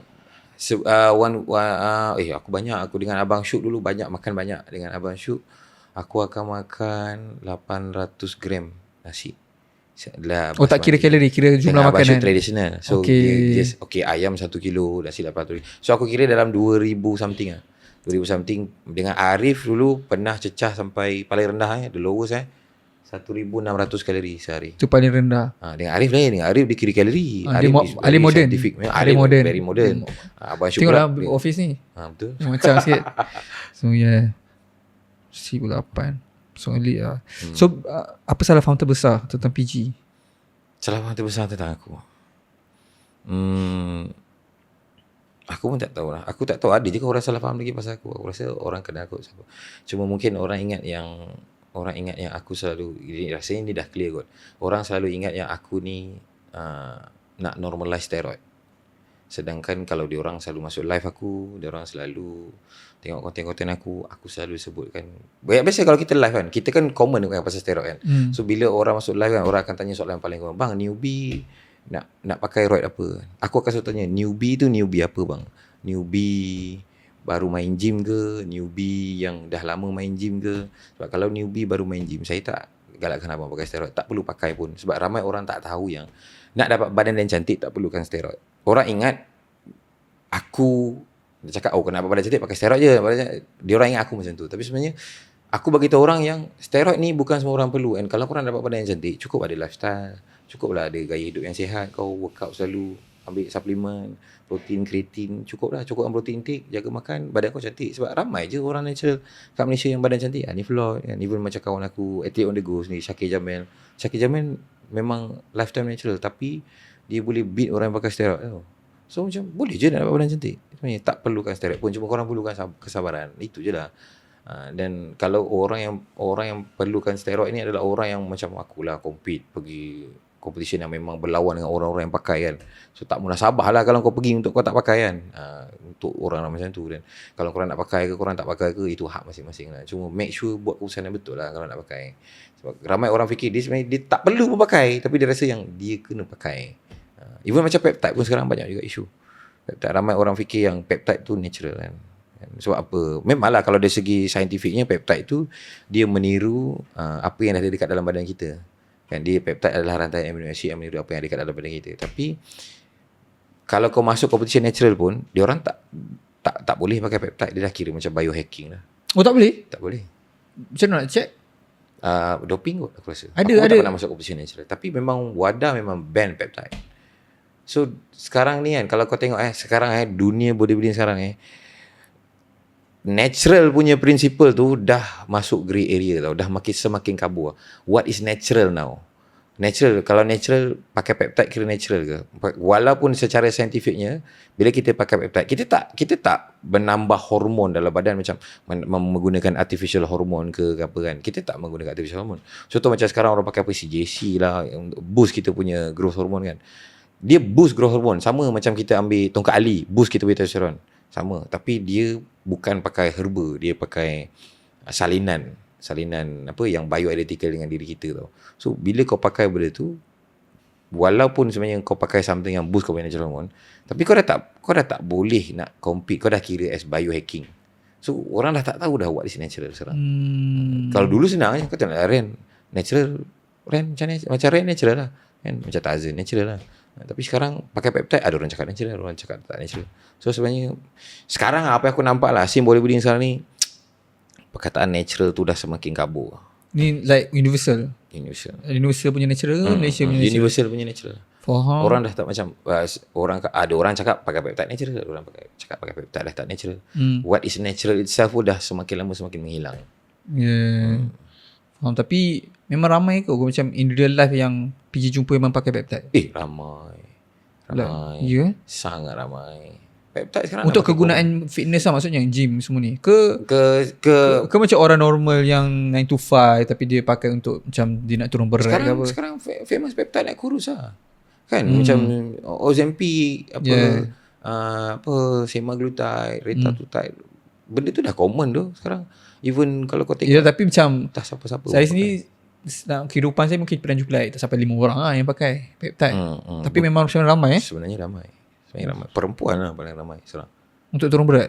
Yes, untuk turun berat. Sebab dulu kan orang bariatric surgery lah apalah kan. Tapi sekarang orang dah pilih peptide lah sebab tak payah operation. Pakai pin je terus siap badan kan. Pin je nanti tiba-tiba kau tak ada selera makan, nanti berat kau turun. Orang pilih jalan mudah. So ramai sebenarnya ramai. Kalau dalam dunia yang aku involve ni ramai. And PG sendiri pun sekarang still dalam dunia scene bodybuilding. So macam sekarang ni, macam masa saya cerita dulu tadi, masa dalam dunia fitness, saya bukanlah dunia bodybuilding sangat, saya lebih kepada dunia fitness. Sebab saya tak masuk competition bina badan ke apa. Saya hanya pernah masuk powerlifting competition sahaja. Dan sebagai seorang yang dah duduk dalam especially social media kan, like susah nak survive dalam dunia bodybuilding fitness. Susah nak survive in terms of income ke macam mana? Yes, income. Susah kalau kita tak tahu apa yang kita nak buat lah. Susah sebab ramai dulu scene bodybuilding dekat Malaysia adalah orang fikir kalau engkau berjaya dekat atas stage, rule dia simple ya. Kau kena buat badan kau jadi champion, dapat sponsor, hidup kau senang. Tapi that's not the reality. Dulu pun tak betul kan tu kan? Dulu pun tak betul. Bila aku dah sampai ke tahap tu pun tak boleh. Sebab dulu sponsor atlet dia orang ada ego masing-masing. Dia ada ego yang kenapa aku kena jual? Kenapa aku kena promote barang kau? Aku champion. So aku tak perlulah nak promote kan. Dan aku pun pernah juga terfikir macam tu. Kan dia orang dah training hard kan. Dia orang dah ada nama. So kenapa dia orang kenapa dia orang nak kena promote? Mungkin aku tak tahulah dekat US macam mana.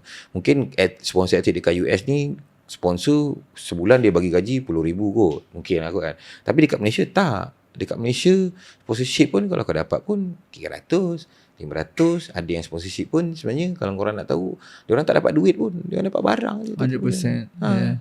So macam mana? Kau bayangkanlah kau dah bawa badan gila-gila. Lepas tu dah bawa badan gila-gila, dapat sponsor dapat supplement je tiap bulan. Baik tak payah kan, modal lah berapa ribu, habis buat badan berapa ribu. risiko lagi kan. Kat dalam kita tak tahu ni apa yang dah rosak ni. Dapat-dapat suplemen ni ataupun 200-300 memang tak berbaloi lah. So masa aku dah sampai ke tahap tu, instead of merungut, mungkin ramai orang akan merungut mengeluh, tapi aku fikir apa jalan keluar? Jual suplemen lah. Dan masa tu lah aku start jual, aku join Meta, on the go lagi. Tapi paling banyak on the go lah, serius. Aku orang memang support on the go gila-gila lah. Support on the go. Dia macam satu laju kan on the go. Laju gila. Wabak dia. Ya Allah. Aku pun tak sangka.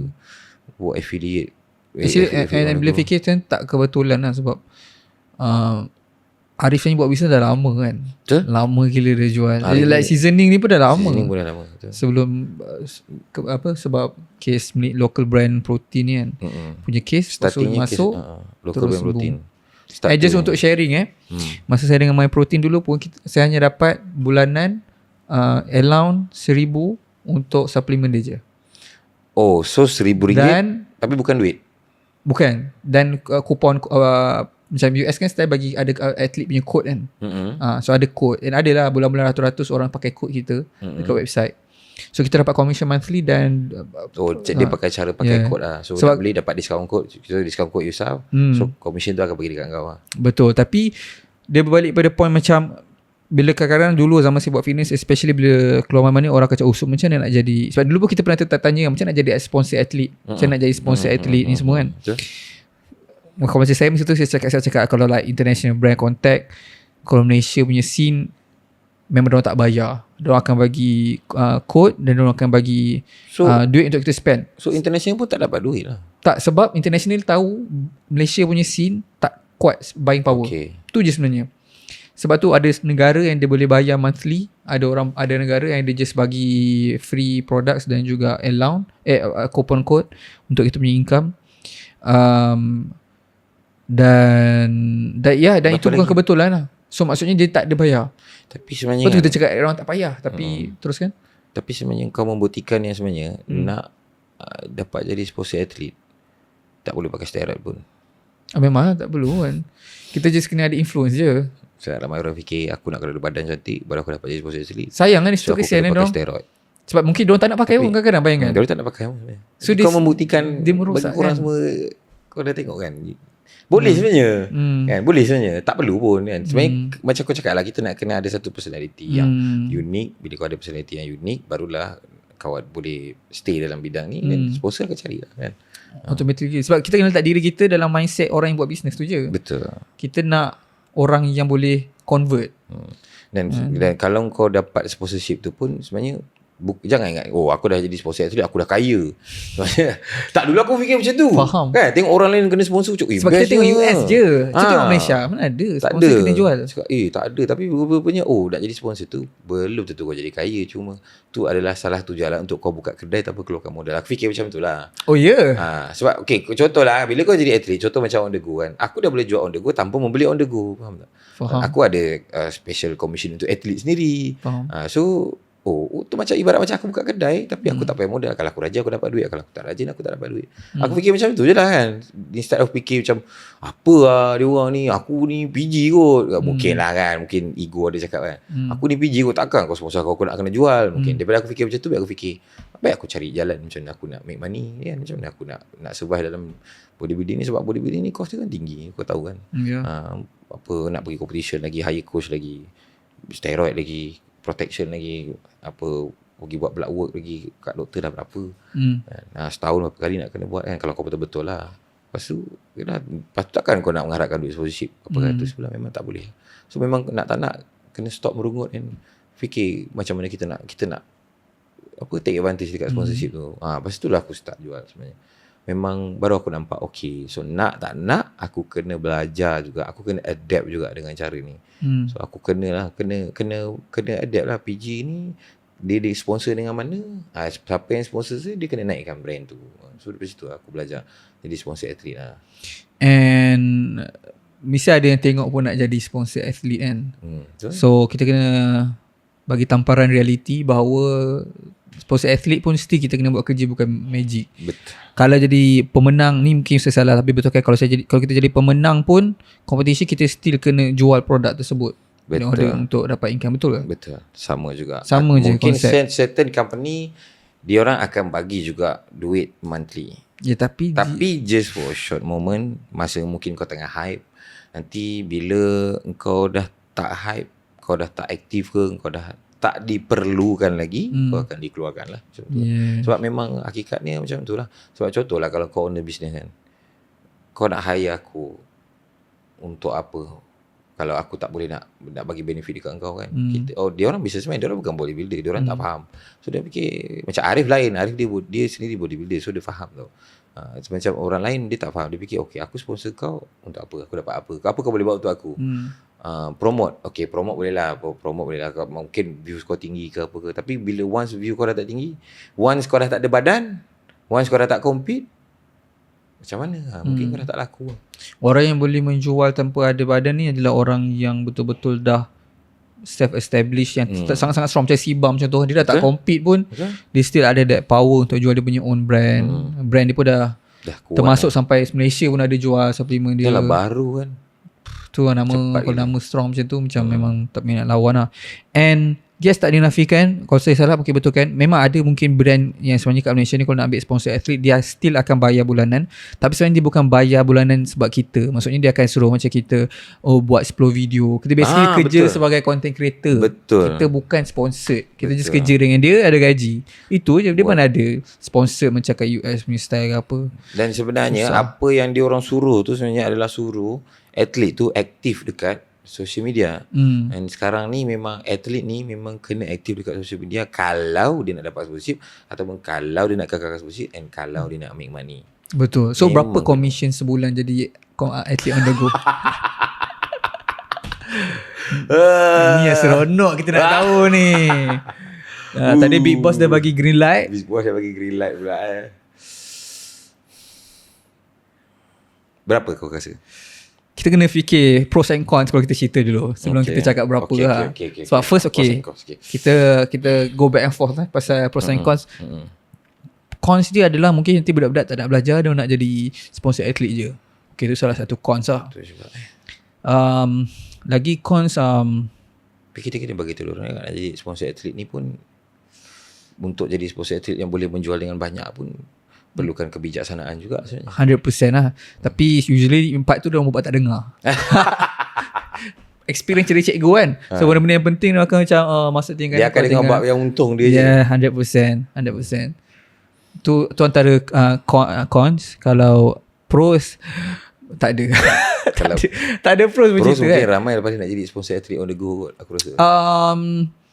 Betul. Tapi macam sekarang pun dah ramai. Tapi depends lah. Tak ada paksaan dalam menjawab soalan lah. Selagi tak dikejar LHDN aku okey. Alah, LHDN kita assume. Take a guess. Berapa? Sebulan average ke pernah paling tinggi? Dekat dalam tu teka berapa? Paling tinggi ke sebulan average? Teka average dulu. Average dulu. Average kita bagi range boleh tak? Boleh. 30 ke 40? Betul. 30-40? Actually logik lah. Sebab kita content creator, so kita boleh dah saya lah. Macam dah boleh agak macam daripada, sebab kita dah semua podcast go through account kan. Lepas tu kita tengok okay, PG main athlete. Lepas tu video selalu kena push JMV. Lepas tu produk ni adalah produk yang orang habis beli lagi. And dia akan cari video asal untuk beli. Dia tak akan beli dekat orang random sebab dia nak support orang yang bagi dia info pada awal kan.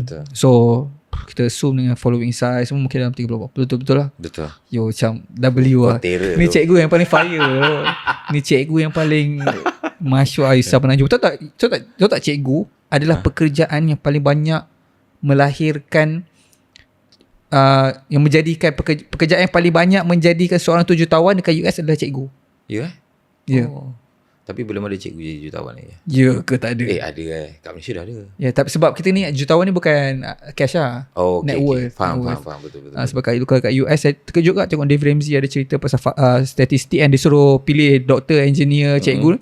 Semua teka last jawapan dia cikgu. And actually logik kalau kita fikir. Kenapa PLG?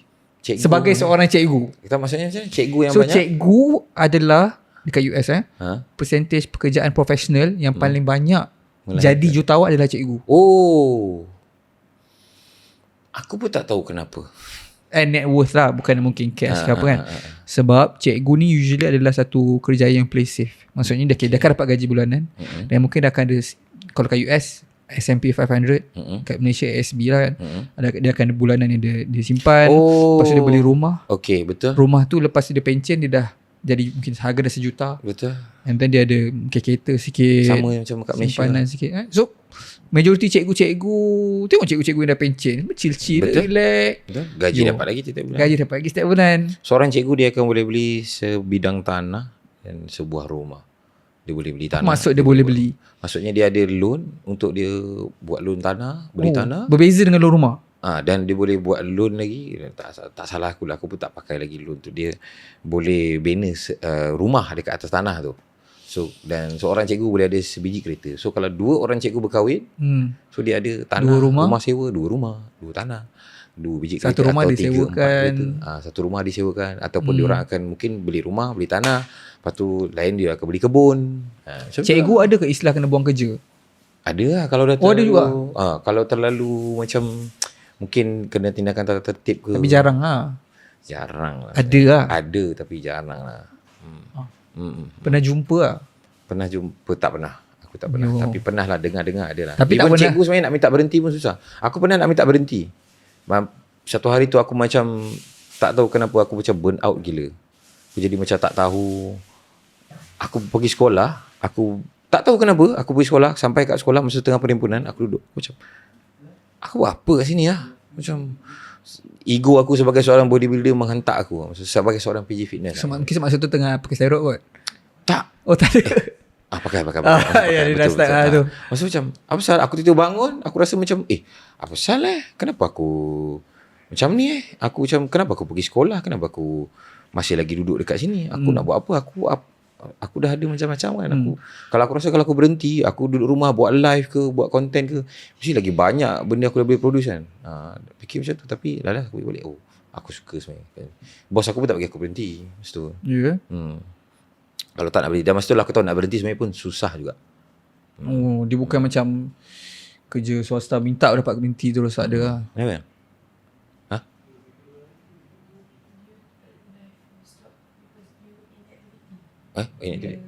Tak aktif tak komen, tak reply komen. Tak ada gerak-gerak skrin. So ni ada boleh terus kan? So ni adalah cikgu pertama yang Yusof jumpa gaji 30-40 ribu lah. Crazy. Banyak saya. Banyak 30-40 ribu? Tak, maksudnya cikgu yang gaji lebih lah. Dia orang ada side income lain sebenarnya banyak. Uish, yelah balik tengah hari buat apa kan? Balik tengah hari ada kebun, ada sawit. Yelah maksudnya ada banyak masa lah. Dia balik tengah hari tu macam dia boleh buat kan? Banyak lah. Ada yang cikgu boleh part time contractor pun ada. Uish. Ada yang even kawan aku cikgu pun ada yang ada 7-Eleven lah. Yo. Ya. Banyak modal Banyak juga modal tu. Macam apa? Ada rem sawit. Macam duduk kampung kan. Rem sawit, ada kebun sawit, pajak sawit kebun orang, pajak kebun orang. Maksudnya dia orang tu sewakan kebun tu dekat dia. Ada dia tolong potongan sawit. Ada macam-macam lah. Ada yang boleh lembu. So memang tak ada gambaran macam nak berhenti cikgu lagi in the future? Belum ada lagi lah? Tak pasti. Tapi kalau ada yang menghentak, mungkin aku akan berhenti lah. Aku macam dia macam aku 50-50. Aku stay dekat, sebenarnya aku sangat sayang sekolah aku. Sangat sayang environment, sangat sayang anak-anak murid aku, sangat sayang. Sampaikan aku tak jadikan dia orang part of aku punya content langsung sebab aku nak jaga dia orang. Aku tak nak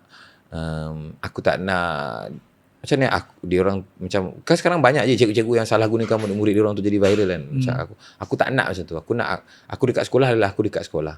Even nama aku dekat sekolah pun adalah bukan nama aku di social media. Aku buat macam tu supaya orang tak kenal pun. Nama betul adalah tak ada harga. Ada sebab dapat tadi dia orang ada hantar nama sebenar. Hantar ya. Tapi kalau kau tengok nama aku lain. Nama kat sekolah aku nama lepas Muhammad tu. Tu. So nama tu memang orang memang orang takkan sebut lah. Bila orang cakap PG siapa PG, dia orang memang takkan tahulah. Macam tu lah aku nak mengasingkan. Aku tapi tak possible pun sebenarnya kan sebab cikgu-cikgu tahu kan. Cikgu macam mana boleh tahu? Dia bukannya gym pun. Kadang-kadang video viral kan. Video viral dia orang tahu je. Oh ya Mak pak budak pun tahu. Ya. Budak pun tahu. Yo, Cikgu memang- semalam saya tengok cikgu punya TikTok. Semalam cikgu buat live Yo, lain macam. Tapi tak ada lagi yang parents tanya pasal Tak budak-budak ada dia lah. live lah Tak ada. Sebab kadang-kadang sekarang suka banyak viral video pelik-pelik yang macam, tengok tak yang viral-viral kat Facebook semua yang macam dalam grup WhatsApp cikgu yang mak ayah buat benda pelik-pelik, macam suruh pakaikan seluar lah, anak dia tak sempat pakai seluar dalam lah, apa benda-benda. Itu memang normal ke berlaku dalam grup cikgu? Grup WhatsApp? Ada, tapi tengok pada macam mana pengambilan kau. Macam aku, pada aku budak-budak tu comel. So okey je, aku jaga. Anggap macam anak. Okey je. Tak tahulah orang cakap, kalau kau pakai steroid nanti kau, adalah orang tanya kan, kau pakai steroid kan, kau Barang dalam kelas? kau tak barang ke dalam kelas ke apa. Setakat ni tak ada lagi lah. Tak pernah lah aku macam hilang kawalan ke. Sebab pada aku budak-budak tu macam terapi. Seronok lah layan diorang. Faham. So setuju lah macam zaman sekarang ni, walaupun tak ada, contoh sebagai seorang cikgu, personal brand still sangat-sangat penting lah. Walaupun tak perlu pun sebenarnya sebagai seorang cikgu kan. Memang tak perlu, tapi macam aku memang daripada dulu aku tak nak jadi orang yang biasa. Kan nak cikgu ni orang biasa macam. Aku memang dari dulu suka explore, suka benda yang luar biasa. Even kalau aku pun tak nak jadi cikgu yang, aku pernah cakap dengan rumah aku tak nak jadi cikgu yang pergi kerja, balik kerja, tunggu pencen. Aku tak nak macam tu. Aku nak cikgu yang, tapi cikgu benda lain. Aku nak benda lain juga. Aku nak explore benda lain juga. So sekarang aku tengah explore bodybuilding lah. Akan datang aku tak tahulah nak explore apa. So, memang kalau nak make money kau kat social media, adakah perlu pada pendapat PG untuk famous? Perlu famous. personal branding. Macam aku fokuskan pada personal branding. Sebab kalau personal branding kau kukuh, kau jual apa pun laku. Tapi kalau kau tak ada personal branding, kau jual barang tu sebab barang tu laku. Once barang tu dah tak laku, kau tak ada nak jual apa-apa lagi dah. Macam kedai lah kan. Macam aku rasa famous tu boleh, tapi famous bukan macam famous yang tak baik lah. Famous yang kena ada personal branding lah kan. Bila kau ada personal branding, contoh hari ni aku jual protein, nanti on the go nak keluar kreatin kan. So bila aku promote kreatin, sebabkan orang percayakan branding kita, orang akan belilah kreatin tu. Macam on the go juga kan. So macam contoh macam aku pula, aku PG Fitness kan. So andailah kata satu hari nanti something happen dekat on the go kan. Something happen, kita tak minta kan. Something happen dekat on the go. So aku terpaksa berpindah daripada on the go, dan sebabkan branding aku tu dipercayai, so kalau aku jual brand lain pun insya-Allah orang percayalah. So apa yang membuatkan PG stick dengan on the go? Kan banyak lagi company-company lain. Aku suka sangat dengan Arif ni. Sebab Arif kawan. Arif tu Mana boleh buat bisnes sebab kawan? Betul. Okey, tapi sebabkan aku pernah jadi anak murid dia, so aku tahulah yang Arif ni orangnya, dia satu dia pandai. Dia memang pandai. Dia pandai. Kepala otak dia memang bijak. Dia lebih kurang sama dengan aku. Kita orang suka explore benda-benda. Cuma Arif ni dia lebih kepada lebih kepada benda macam ni lah. Resepi masak lah, apalah. Kan dulu sebelum dia buat seasoning ni, dia buat resepi, diet food resepi. Dia buat ni paid campaign dengan saya ni masa zaman fitness tu. Oh ya yeah. So tu kenal dia. Itulah diet food resepi untuk tu kan. Diet food, lepas tu untuk testosterone, lepas tu So diet food resepi tu print duit tu. Gila. Kebiasaan dia tu aku fikir, dia ni something. Lepas tu bila macam aku dah bekerja dengan dia ni, orang tak berkira. Lepas tu Arif masa dia approach aku pun nak masuk on the go pun, dia cakap macam ayat dia baik lah kan. Dia cakap macam, aku terasa tak ada orang lain yang boleh push brand ni melainkan kau je. Aku memang nak kau, dia cakap kan. So dia cakap kita susah sama-sama, kita start daripada bawah sama-sama, kita build up sama-sama, and sampai sekarang. Dan aku rasa Arif memang tak pernah macam, even kalau kau tengok sekarang kan, dia dah on the go dah ada. Dulu mungkin on the go mungkin ramai orang kenal on the go daripada aku. Tak tahulah kalau saya betul, maafkan saya lah kan. Ramai orang kenal on the go daripada aku. Tapi bila sekarang ni on the go dah ada nama dia sendiri, Arif boleh je tinggalkan aku. Boleh je, nasib lah kan. Tak payahlah aku nak sponsor kau, buat apa lagi kan. Apa aku nak bagi kau gaji besar-besar lagi, buat apa. Aku nak bagi kau percentage affiliate banyak-banyak, buat apa. Boleh je kick kau. Tapi dia tak kan. Sebenarnya kalau dia kick aku boleh buat apa, tak boleh buat apa pun. Tapi dia masih lagi. Itu adalah sebab yang paling penting sebenarnya. Mungkin kalau orang lain yang tak kenal, kita tak kenal owner dia macam mana, mungkin aku dah kena kick lah kot kan? Bukan sebab produk ke, sebab produk dia pun ada potensi jugalah. Mestilah. Sebab kau tengoklah dulu kan on the go protein ni start selepas banyak kata isu protein fake kan. Kau tahu kan pasal benda tu? Tahu, itu tahu. So macam kata protein ada 30 gram lah, tapi rupanya ada 3 gram lah. So masa tu Arif ni dia bermodalkan Insta story je kalau tak salah kot. Instastory je. Dia macam korang nak tak saya buat protein yang murah, sedap, tapi protein dia tinggi kan. So Arif bagi tahu lah sebenarnya protein yang paling murah, sedap, protein soy lah kan. So protein soy lah yang paling tinggi, tinggi protein tapi harga murah. Itu je, dengan cara tu je kau boleh dapat. Sebab rakyat Malaysia kan dia nak murah. Dia nak murah, protein tinggi, lepas tu sedap kan. Tapi dulu ada protein murah tapi rupa-rupanya bukan protein, rupa-rupanya gula, rupa-rupanya serbuk carbs kan. Ya. Dululah yang kantor Yelah, yang kantor-kantor itu memang dia letak just like gula lah. So Arif macam dia brainwash balik rakyat Malaysia yang kalau kau nak protein murah, ada je protein murah. Dulu ada protein murah, protein HK kan. Kalau kau tahu protein yang unflavor tu kan. Protein tu kan murah kan. Sebab dia unflavor. Protein soy dia kan murah. So Arif dulu start dengan recommend lah. Soy adalah protein, semua protein yang murah. Tapi macam bila dia tengok ada kekurangan, macam mungkin tak ada flavoring, so tak ada leucine kan. So dia gunakan kepala otak dia untuk dia menambah, and dia bagi tahulah kat aku. Okey ji, aku letak ni kat protein aku macam ni. Kau rasa menarik tak? So aku cakap okey, sebabkan dia murah dan aku dah rasa sedap. Memang sebelum launching lagi aku dah rasa sedap. Lepas tu dia cakap aku nak buat lab test je. Aku tak nak protein yang macam orang kata, unsur-unsur yang orang kata macam menipu lah. Lepas tu dia kata memang apa yang dia buat, apa yang dia cakap aku ni semua dia buat. Aku nak ada CGKKM, aku nak ada halal. Dan sekarang ni on the go tinggal final step je nak dapat CG halal. Aku rasa dah hantar kot tadi. Ya. So bila dapat CG halal nanti complete dah. Aku rasa first kot protein kat Malaysia ada halal. Aku ada ke yang ada halal? Tak pasti. Ada ke geng yang ada halal? Tak tahu Tak pernah terfikir lah kan. Tapi actually benda yang menarik pasal protein ni, ramai juga orang tak tahu. Sebenarnya contoh macam whey, orang akan fikir pada susu dan halal lah kan. Tapi sebenarnya ada banyak syarikat di luar yang cara diorang memproseskan whey ni sebenarnya tak halal. Tahu tak? Pernah tahu tak pasal ni? Tak tahu. Sebab tak siapa nak bincang kan. Sebab dia adalah produk luar negara.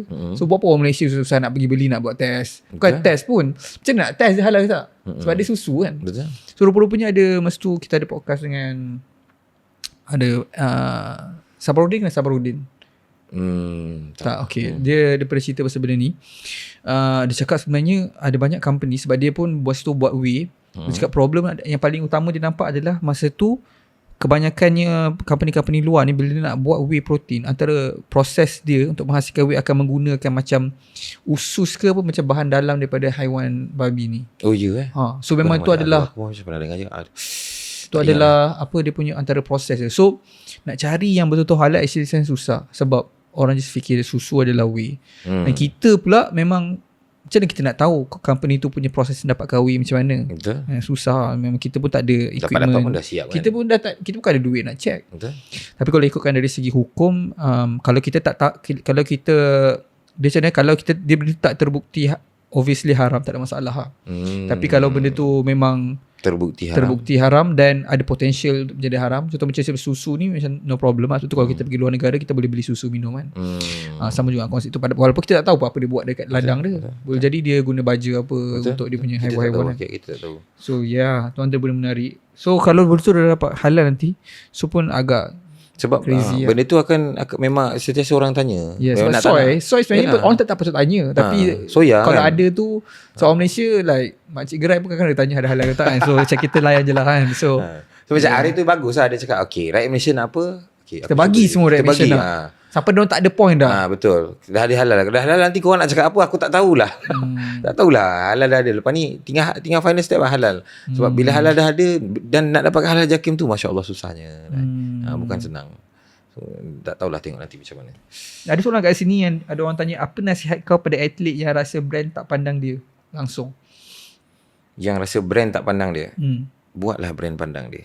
Dia kena buat brand pandang dia. Dia kena buat satu dia pandang dia. Jangan macam ni kena ada pride lah. Sebagai seorang atlet tu, kita kena ada pride pada aku lah. Kalau kau rasa yang, aku pun dulu tak dipandang, sama lah, kita semua start daripada tak dipandang kan. Tapi kita kena buat orang pandang kita. Tapi buatlah dengan cara yang baik lah. Maksudnya macam mungkin dengan cara pencapaian ke, ataupun kau bagi manfaat dekat orang ke, ataupun kau banyak tolong orang ke. Buatlah cara yang supaya semua orang boleh pandang kau. Tapi yang paling mudah adalah dengan social media kan. Dengan social media. Sebab zaman sekarang even macam apa aku perasan, even anak-anak anak-anak murid aku sendiri yang duduk bawah aku pun, diorang pun boleh jadi famous juga. Sebab apa? Sebab pencapaian. So sebenarnya bila kau mencapai tahap tertinggi, kau berjaya, contoh macam pergi competition ke, kalau tak boleh pergi competition, kau buatlah something yang beneficial untuk orang lain, insya-Allah kau akan dipandang. Tapi kalau masuk competition pun belum tentu brand pandang kan. Kalau menang, dan kalau tak menang pun boleh juga. Macam aku dulu 2023 adalah scene di mana aku dapat banyak sponsorship, tapi aku tak pernah menang satu champion pun. Sebab social media. Sebab social media. So dari situlah aku tahu yang untuk berjaya dalam bidang ni, kau tak perlukan 10 medal pun, even not a single goal pun.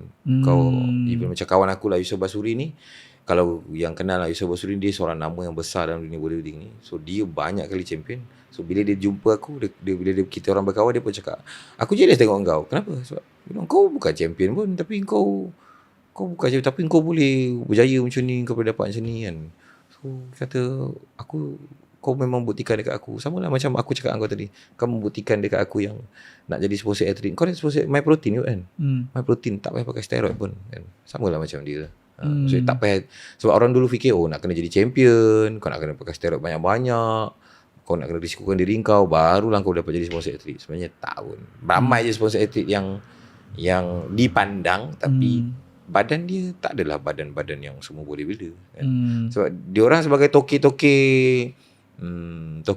barang-barang suplemen ni, diorang bukan nak kejar bodybuilder je kan, diorang nak market yang luas. So mungkin bodybuilder ada, atlet-atlet yang hybrid ada, runner ada, cyclist ada. So boleh je korang tak semestinya ke arah bodybuilding. Actually sekarang Malaysia pun dah ke arah tu ke? Maksudnya adakah brand-brand yang like Malaysian brands yang suplemen ni, diorang pun dah ke arah dah, especially maksudnya protein, ke arah macam atlet-atlet runner semua dah macam tu. Runners, fighters. On the go dah ada atlet like hybrid ke apa, tahu tak? On the go Syakir lah kot. Tapi yang lain aku tak. Bukan ke bodybuilding? Syakir bodybuilding, tapi dalam macam dia running juga. Yang lain-lain aku tak pastilah. Tapi memang Arif ni dia ada plan yang besar ni. Dia memang nak rekrut ramai. Macam Metan Nutrition dulu memang dah ada fighter. Fighters pun ada. So macam aku rasa dia orang dah semakin common lah. Faham.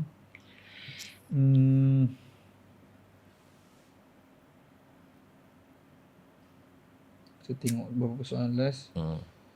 Banyak yang view. Kenapa kau rasa on the go approach kau bukan sebab badan semata-mata? Kenapa bukan sebab badan semata-mata? Sebab branding aku. Aku rasa sebab branding. Sebab aku selalu cetuskan kontroversi. Aku selalu cakap benda-benda panas. Oh, so on the go suka orang buat kontroversi. So korang kena tak? Mungkin sebab apa? Aku selalu kena kecam. Mungkin sebab aku selalu bergaduh kat social media mungkin. Kenapa atlet, apa yang membuatkan brand turn off dekat atlet? Pemalas. Ego, pemalas. Maksudnya macam aku tak tahu lah itu nak kita bagi sebagai pemalas ataupun ego, tapi pada aku dia adalah, dia tak boleh bagi kerjasama lah. Bila aku dah bekerja dengan banyak sponsorship, banyak company, memang kebanyakan atlet yang akan di-kick adalah atlet yang tak bagi komitmen. Tapi ada juga atlet yang bagi komitmen, bagi full komitmen, tapi sebabkan dia tak convert sale, dia ditendang. Ada juga. So at the end of the day, dia based on merit lah. Yes, aku rasa at the end of the day dia sale juga. Mungkin satu hari nanti bila aku dah tua, aku dah tak boleh nak jual protein lagi, Arif dah tak perlukan aku. So kena suruh Arif bagi kontrak saham 20%. Betul, aku kena beli saham on the go. Mungkin lah. Yeah. So kalau ada satu benda yang kau nak orang faham tentang dunia bodybuilding Malaysia, apa dia? Dunia bodybuilding Malaysia bukan dunia yang sihat. Bukan dunia yang indah. Bukan dunia yang serba indah seperti yang korang tengok dekat sosial media saya. Dunia bodybuilding adalah dunia yang penuh dengan pengorbanan, kesakitan, penuh duit yang terbakar untuk hasil yang tidak pasti. Tapi kalau bagi korang berbaloi, korang kena hadaplah benda tu, dan korang kena ingat path untuk mencapai title sebuah juara tu memerlukan sangat banyak pengorbanan. Air mata keluarga, anak-anak, mungkin kalau belum ada anak, mungkin boleh jadi tak ada anak. Boleh jadi tak ada anak.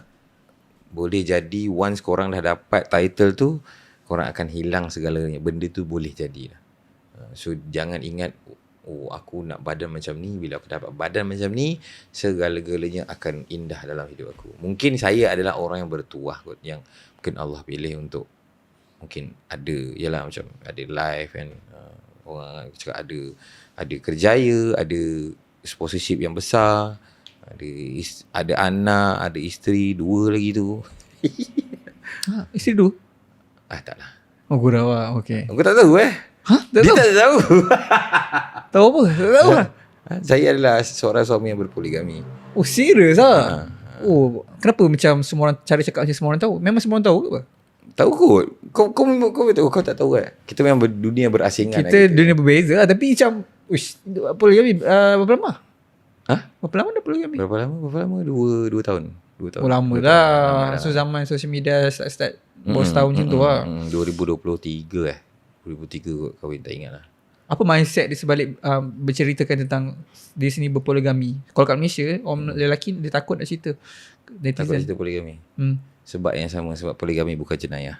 Ramai orang ingat poligami jenayah. Poligami bukan jenayah. Okay. Sebab ramai orang zaman sekarang ramai perempuan yang lebih ramai daripada lelaki. Ramai perempuan yang akhir zaman, tanda akhir kan zaman tak dia. dibimbing kan. Ramai perempuan yang lagu, ramai perempuan yang cakap pula tanggungjawab sebenarnya, tanggungjawab diri sendiri lah maksudnya lebih kurang tak untuk. juga. Aku pun tak tahu nak cakap, tapi macam tak lah. Tadi kita cerita tentang kehidupan kan. Mungkin dia lah macam ramai orang yang follow aku. Dia tengok aku ni macam sana macam I'm living macam dream life tau. Macam orang tengok dia ada side of bodybuilding yang aku ceritakan tadi tu, dia orang tak nampak dekat aku tau. Macam ada orang bodybuilding tu, dia orang ada macam-macam tapi dia orang hilang macam-macam kan. Tapi macam aku tengok, kenapa aku ada macam-macam kan. Tak ada pun, macam yalah, ada ni ada tu, rumah ada 2 lah, ada poligami lah, ada rumah ada 2 lah, tak lah, orang rumah okay, rumah ada 2 lah, poligami dengan motor lagi, dengan macam-macam lah orang cakap kan. So macam kenapa tak nampak dekat aku. So aku takut jugalah bila kau cakap kan, apa yang orang tak nampak ni boleh beli ni, aku just bagi tahu je lah. Apa cabaran utama poligami? Apa dia? Apa cabaran utama poligami? Cabaran utama poligami, rumah dia. Cabaran utama poligami adalah nak berlaku adil lah. Oh ya? Apa maksud dia berlaku adil? Macam mana maksud dia? Ramai orang ingat masuk adil tu, ini apa yang ni lah, aku bukannya pakar rumah tangga kan, tapi ini apa yang aku belajar lah. Ramai orang ingat masuk adil tu, kalau kau bagi dia 5,000, kau bagi dia 5,000. Okay. Sebenarnya tak juga kan. Ibarat kita mungkin kalau duit mungkin kita akan nampak macam tu, tapi sebenarnya kita fikir pasal makanan. Contoh pasal makanan, engkau suka ikan siakap, dia tak suka ikan siakap, dia suka ikan keli. So kita bagi dia ikan keli, kita bagi dia ikan siakap, tu adil. So daripada situ kita faham yang sebenarnya kita bukan bagi diorang apa yang diorang mahu, bagi diorang apa yang diorang perlu. Masing-masing perlukan. Itulah yang adil. So contoh macam kalau seorang ni kenyang 1 pinggan, seorang kenyang 2 pinggan, kena bagi seorang 2, seorang 1 sebab adil. Adil lah. Janji kau kenyang, kau kenyang. Janji juga keperluan kau dipenuhi, keperluan kau dipenuhi, adil lah. Macam tu. Dan so kenapa susah pula? Susah sangat nak adil. Kan sebab masing-masing dapat apa yang masing-masing perlu. So kat mana susah? tetap juga sebab dia orang akan ada terasa yang, dia orang akan ada rasa cemburu, dia orang ada rasa yang masa dia orang diambil, dia orang ada rasa yang itu hak dia. Even masa seminit 2 minit pun dia orang berkira. Macam contoh benda yang paling ni eksklusif lah, saya cerita okay, punyalah aku nak jaga aku punya adil ni sampaikan ke tahap yang kalau hari cuti aku akan keluar rumah pukul 9. Okay, aku akan keluar rumah pukul 9. So sharp pukul 9 aku mesti keluar. Kalau aku keluar pukul 9 1 minit, aku kena bayar balik 1 minit tu dekat masa turn yang seterusnya nanti. Sampai sampaikan aku ada satu grup tu khas untuk ambil gambar pukul berapa aku keluar rumah. Sampai ke tahap macam tu. Lepas tu duduk kat meja, aku tak boleh duduk di sebelah isi nombor 1, tak boleh duduk di sebelah isi nombor 2, kena duduk di tengah-tengah. Lain macam tapi actually logik lah. Memang ketak macam tu. Saya memang susah. Tapi tadi macam Pijak ada cerita kena sekarang nak dapat anak, so kena stop steroid. Apa kena mengena? Ada kena mengena kan dapat anak kena stop steroid? Sebab dulu tapi sebabkan masa last competition aku tahun 2024 tu, aku menggunakan steroid terlalu banyak sampai kuku aku pernah kuning tau. Menunjukkan yang liver aku dah mencapai toxicity yang tinggi. So bila lepas tu pula aku tak stop. Sepatutnya tahun lepas aku stop. Tapi aku tak stop. Aku macam nak stop. Tak apalah, kita ambil masa untuk kita tak stop, tapi kita jalan recovery cycle. Tapi apa tu, orang kata kita sizing lah. Tapi lama-lama daripada recovery cycle, aku jadi macam tak payahlah, aku pakai barang banyak sikit untuk besarkan badan lagi, untuk compete this year. Tapi rupa-rupanya badan aku tak fully recover. So bila aku check, aku terkena azoosperma disebabkan oleh steroid. Azoosperma tahu? Tak tahu? Tak, ini tak. Uyu tapi tak tahu. Okay. Sebab bunyi dia macam gempak. Okay, azoosperma adalah situasi di mana seorang lelaki tu ada air mani tapi tak ada sperma. Tu yang memang betul-betul berlaku. Ini pernah dengar berlaku. Tapi like literally happen. Yes. Dan aku terkena disebabkan oleh steroid lah. So maksudnya apa? Maksudnya kita ambil testosteron banyak sangat sebab hormon aku, yes, sebab berlaku suppressive hormon. Tak, aku punya testosteron, natural testosteron kita shut down. Kan kita pakai hormon artificial kan. So bila natural testosteron kita shut down, bila natural testosteron kita shut down, LH, FSH kita shut down, so kita infertile lah. Kita infertile dalam tempoh tu lah. So aku dah infertile dah lama, dah berapa tahun ni. Anak kedua aku dah 5 tahun. Masuk tahun ni dah 6 tahun. Dia memang ambil masa lama macam tu sekali 5 tahun? Tak lah, sebab aku memang on off. Aku tak betul-betul total PCT terus. Faham. Macam sekarang aku betul-betul off terus semua. Memang betul-betul fokus dekat fertility protocol punya. Memang aku make sure dalam berapa bulan ni aku akan fertile balik. Aku dah pergi buat hormone check, semua pergi sperm test lah, semua dah pergi. So nanti aku tengah recovery, and lagi berapa minggu lagi aku akan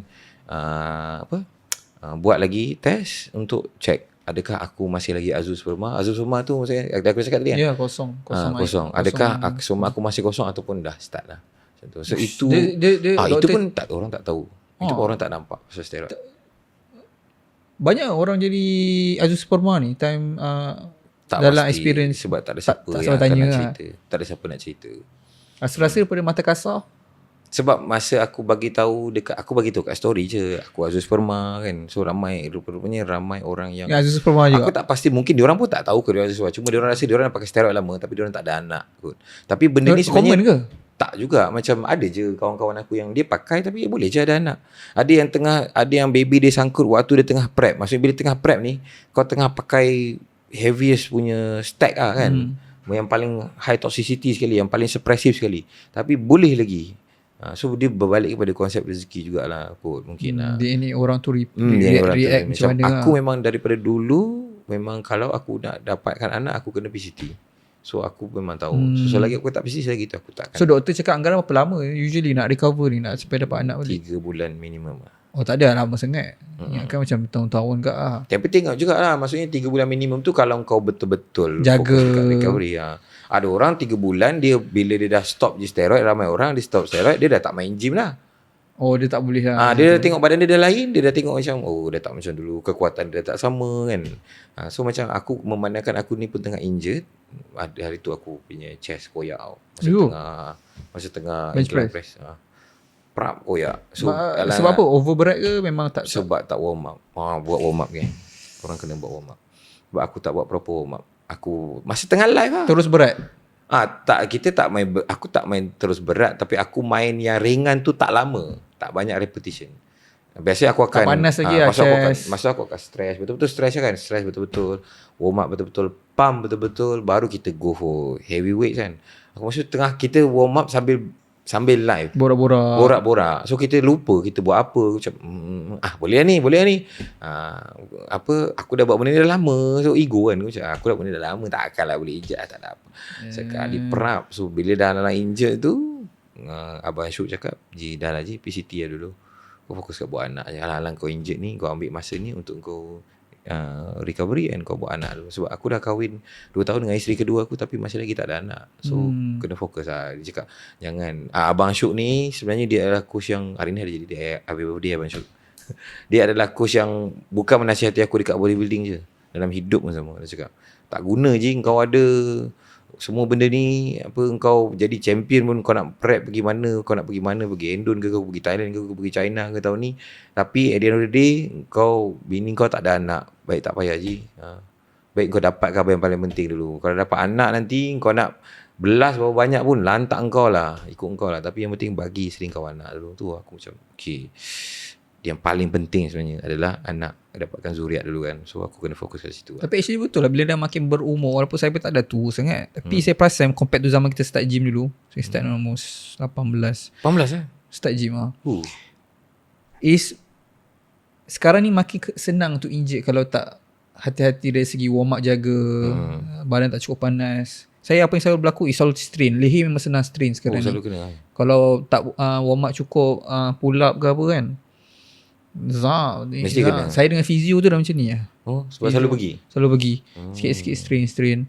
So dulu kebal Kebal lompat bangunan pun masih hidup rasanya. Dulu buat apa-apa pun tak rasa. Buat training siang malam ke, overtraining pun no problem. Sekarang ni alah, nak kena banyak keluar duit untuk health juga kan. 100%. Betul tak? That's the whole point lah Kan? Sebab duit buat banyak buat apa kalau macam just nak ni enjoy, tak nak enjoy pun sakit kan. Betul. So final question, kita mostly ni kita dah go through. Ni soalan untuk personal lah, just nak belajar lebih mendalam daripada orang yang berpengalaman lah. Apa benda paling berharga belajar daripada poligami? Ini soalan tak ada kena dalam draft ni. Ni lah soalan spontan lah. Ini soalan spontan. Apa benda yang paling berharga belajar daripada poligami? Ni diberi masa untuk fikir dan mendalami soalan ni. Benda yang paling berharga adalah pengorbanan. Pengorbanan Apa maksud dia pengorbanan? Sebab poligami ni dia bukannya pengorbanan satu pihak je. Orang cakap poligami adalah tentang pengorbanan isteri pertama. Dan pengorbanan semua juga. Semua yang terlibat. Masing-masing belajar untuk berkorban sebenarnya. Belajar untuk letting go of something else, in return kita dapat ketenangan hidup. Macam isteri pertama, dia perlu belajar untuk let go husband dia ke pangkuan orang lain kan. Aku sebut pesakit kan. Dan isteri kedua pula, dia perlu belajar yang dia berkahwin dengan suami orang lain, yang dia tak dapat dream wedding macam orang lain. Maksudnya macam ni Yalah, dia tak dapat macam orang lain ada suami pergi honeymoon, suami seorang kan. Lepas tu suami dia ada siasa dengan dia. Ini suami dia kejap-kejap ke sana, kejap-kejap ke sini, kejap-kejap ke sana, kejap-kejap ke sini. So dia pun belajar berkorban juga. Dan si suami juga kena belajar berkorban double untuk mengisi perut dua orang isteri. Dan juga kalau ada anak nanti, anak-anaknya juga. So apa yang aku banyak belajar, aku rasa apa yang isteri aku belajar adalah belajar berkorban lah. Berkorban untuk orang lain. Belajar untuk jadi tak pentingkan diri. Bila masing-masing tak pentingkan diri, barulah keluarga aku jadi rukun. Sebab sebelum ni keluarga aku tak rukun sangat lah. Sekarang tak apa rukun? Rukun maksudnya macam wife aku, ni kalau kau tengok yang pernah jumpa dekat TikTok ke, dulu wife aku ni sangat baik. Diorang sangat baik antara each other, boleh tolak ansur satu sama lain. Even orang pun pelik. Banyak macam video-video aku viral dengan isteri-isteri aku kan. Ramai yang DM aku, macam mana awak buat, macam mana. Aku pun tak tahu macam mana, tapi benda tu jadi bila kita mendalami lah masuk poligami tu. Aku rasa ramai orang fikir poligami ni seronok, itu pasal seronok je. Sama je sebenarnya. Tak adalah yang ni. Cuma pada aku tak adalah hidup aku lebih baik daripada lelaki lain yang tak berpoligami, tapi aku cuma rasa yang hidup aku berlainan. Aku duduk dekat dunia yang tak sama. Kau tak boleh nak bandingkan orang yang ada seorang isteri dah tak boleh. Even diorang pun dah tak boleh nak bandingkan suami orang lain yang monogami, tak boleh. Tengok suami orang tu boleh buat macam ni, dia tak boleh nak bandingkan dah, sebab suami dia bukan suami yang monogami. Suami dia dah berada di dunia lain lah. Dan yang paling best adalah bila ada dua tangan mengangkat berdoa kepada kita, Saf. Macam ni macam motivasi untuk sesuatu. Saya tanya pasal pekerja. Teruskan. Tak adalah. Tapi bagi korang yang nak berpoligami, korang kena ingat lah, yang poligami ni sebenarnya dia adalah satu tanggungjawab yang besar. Ibarat macam dulu kawan aku pernah berpesan dekat aku, dia cakap kalau ibarat macam kita ni suami, isteri kita macam bawa motor, tapi kau tahu gerabak tak? Kalau orang yang angkat sawit kan, gerabak dia macam ada ekor kat belakang yang tayar dua kan. Bila dia ikut, dia ke depan, bila motor ke depan, gerabak tu akan ikut je lah. Isteri, anak-anak ni macam gerabak tu, kita ibarat pemimpin. So kalau kita kena tengok, kalau isteri kita yang satu ni pun kita tak boleh nak bimbing, jangan ingat kita boleh bimbing dua lah. Maksudnya macam tu. Lepas tu macam ada orang fikir apa kalau kau rasa yang dua isteri tu seronok aja, sebenarnya tak. Sebenarnya kalau dia orang gaduh, kau lagi pening sebenarnya. Kau akan lagi serabut, dua kali lagi serabut lah. Dia orang akan dua-dua dia orang macam, aku tak tahu lah orang lain kan, macam family aku, kalau isteri aku dua-dua ni dia orang ada salah faham, dia orang takkan hantam satu sama lain, dia akan hantam aku. Dia orang akan cakap dengan aku, so bila cakap kena pula kita tengah on trend pula tu. Kadang-kadang kau nak kena kawal emosi lah. So memang kena banyak berkorban dan bersabar. Sebab nak selesaikan masalah, walaupun apa pun dia berlaku masalah, masing-masing kena berkorban juga. Tetap juga kena, masalah tu perlu diselesaikan dengan pengorbanan. Cuma pengorbanan tu daripada siapa? Daripada suaminya ke, daripada isteri pertamanya ke, atau daripada isteri keduanya.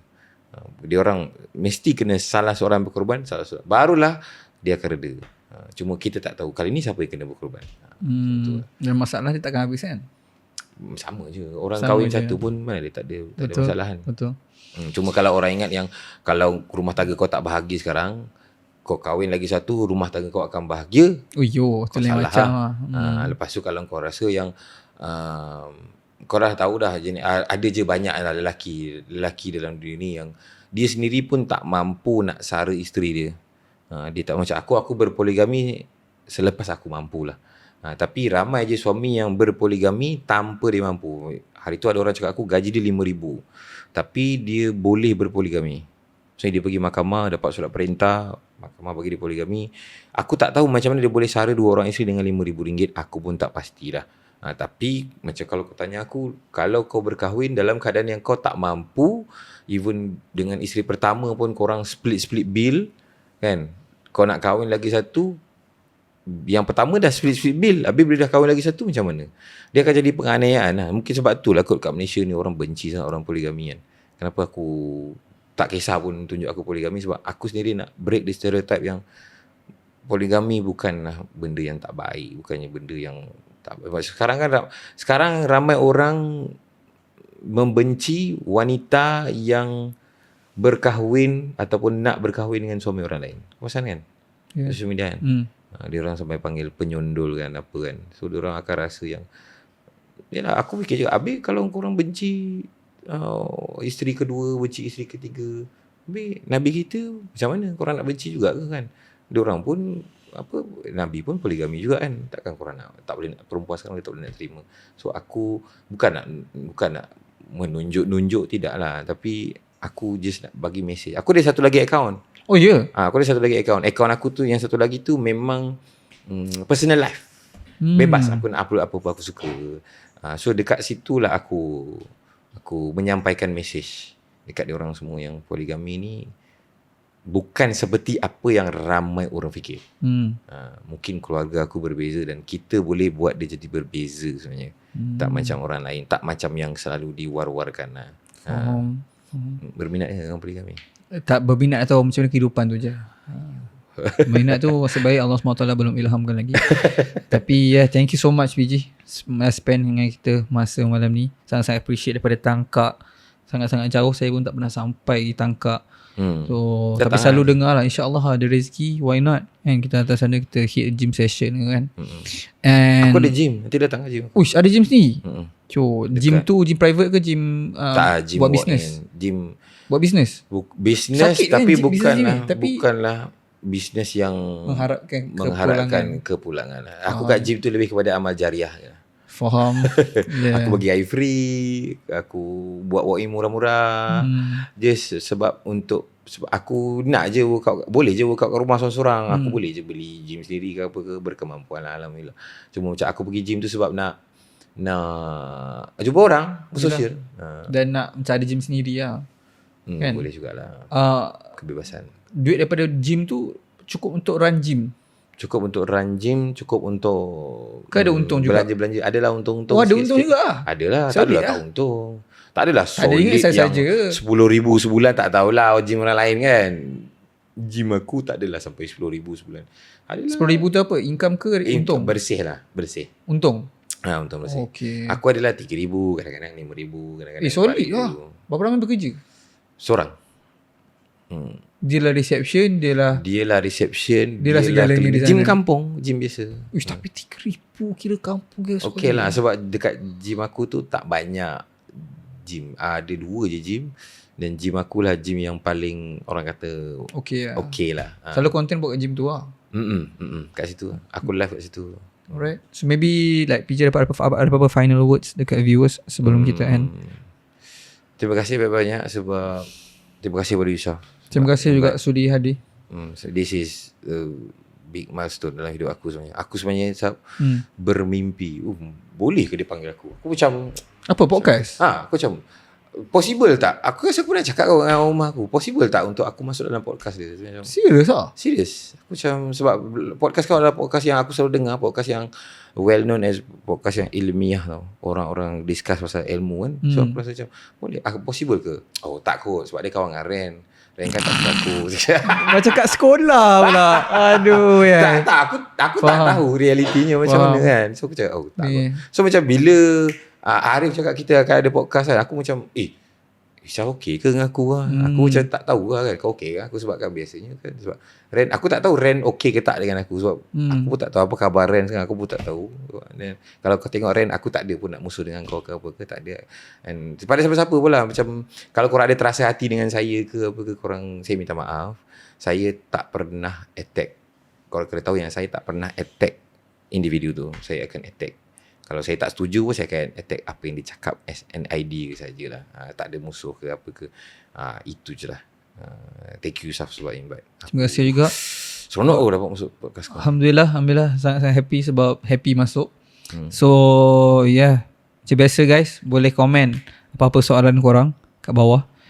Boleh komen juga siapa lagi guest yang korang nak tengok next. By the way, cuma pasal masuk, pasal kawan dengan siapa dan sebagainya. Usually macam kalau tengok dekat luar macam tu, macam Joe Rogan ke apa kan, diorang pun memang akan invite dua-dua pihak untuk mendengar daripada dua-dua pihak. So tu antara benda yang saya personally lagi mampu nak invite, nak dengar story daripada dua-dua pihak. Tak kisah pihak siapa-siapa pun. Contoh macam kalau kat Malaysia kan kita ada macam, kalau kita sebut segi agama kan kita ada macam-macam like aliran kan. Macam kita ada bukan mazhab ni standard lah. Maksudnya macam kita ada orang panggil ahli sunnah, kita ada orang panggil Asy'ariyah, contoh benda-benda ni. Tapi saya just akan panggil dan cuba faham POV diorang, apa yang membuatkan diorang berpegang sedemikian lah. From both side lah. And then untuk kita judge dan kita cuba untuk memahami lah. Antara benda yang interesting yang dekat US ada satu study yang saya pernah dengar.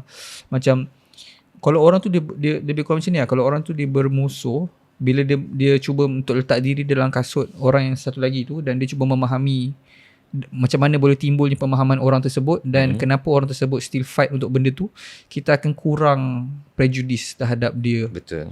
Dan kenapa dia buat apa yang dia buat. Sebab tu kadang-kadang kita tengok Thanos yang Avengers Endgame pun kita faham kenapa dia nak hancurkan ni semua. Sebab kita ada konteks je. So benda tu interesting lah. Podcast macam tu. Tapi dia perlukan pengawalan situasi yang baik. Kita belajar selagi sebab kalau tak start sekarang. Tapi satu benda yang aku kenal, tak tahu lah, aku tengok lah kau kan, macam daripada dulu sampai sekarang, kau jenis orang macam rainbow je. Betul, actually pun betul lah. Sebab tu tadi pun kita tak ada soalan ni, soalan pun Arif bagi kan tadi. So tapi yang kita try je lah, try untuk okay lah, tapi seronok go on the go. Lah, why not. Sebab kalau kita macam dapat soalan yang sentiasa ada daripada sumber mana-mana, dia bukan macam podcast tu siapa-siapa pun boleh baca soalan tu. So daripada POV Yusof yang dah interview 100 lebih orang, Yusof yang hari ni adalah hasil pada Yusof pada 100 lebih orang. So disebabkan tu soalan yang Yusof tanya pun adalah disebabkan Yusof dah berborak dengan ramai orang. Bukanlah soalan tu just tapi kau rasa kau pengetahuan kau mesti semakin meluas kan sejak kau buat podcast? Sejujurnya lagi banyak benda tak tahu sebenarnya rasa. Masa macam banyak benda dia yang tak tahu lagi. Tapi banyak juga benda yang kau explore kan. Even aku sebagai pendengar kan, aku dengar macam yang paling buat aku terkejut pasal T20. Berapa pendapatan T20? Average. Dekat Diorang tak tahu tu. Mungkin diorang tak tahu. Berapa pendapatan T20? Malaysia kan? Malaysia. Ni tak silap ni 2023 ke 2024 punya data. Kita pernah sembang kan? 11 ke 18 ribu je tak silap kan? Tu T20 ke T10 tak silapnya T20 like 11,000 ke 8,000 ke 11,000. So maksudnya kalau kita dah capai 11,000 ataupun 10,000, kita dah antara kategori top T20. 20. And yang agak crazy juga, pernah dengar pasal top 1% dalam dunia? Ini pernah dengar? Yang itulah 1% yang tu? tu. Berapa? 1% dunia. 1% dalam dunia tak salah aku 1% dalam dunia ni income tahunan lama dah tak ingat data yang tak silap lah. Masa tu kita podcast dengan Kowi kot, kita bincang pasal benda ni. Sebenarnya 1% dalam dunia ni adalah 30,000 USD je setahun.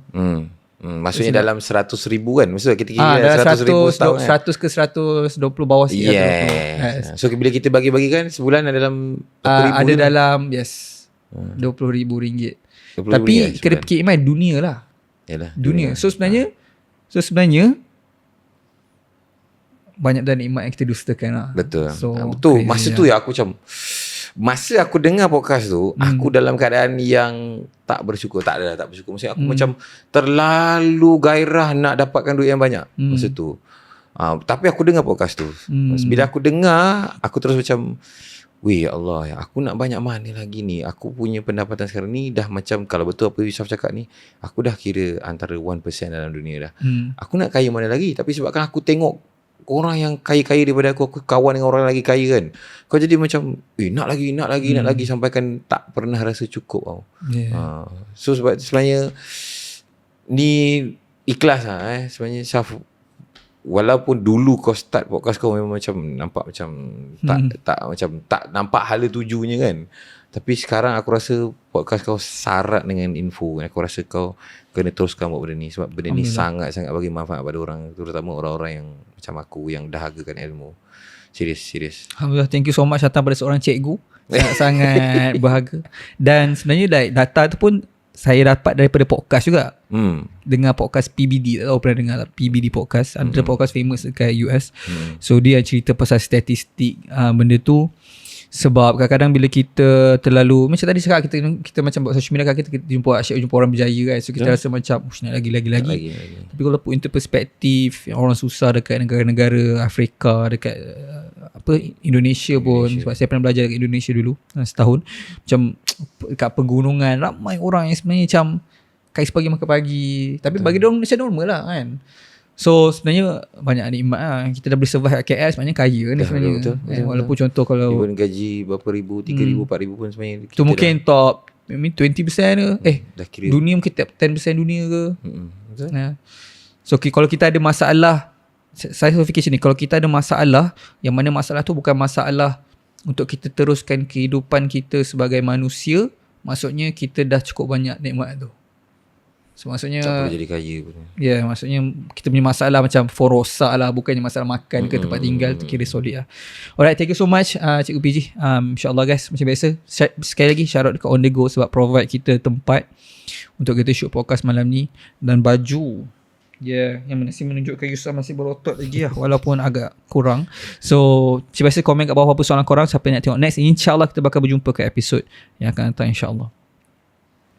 Alright.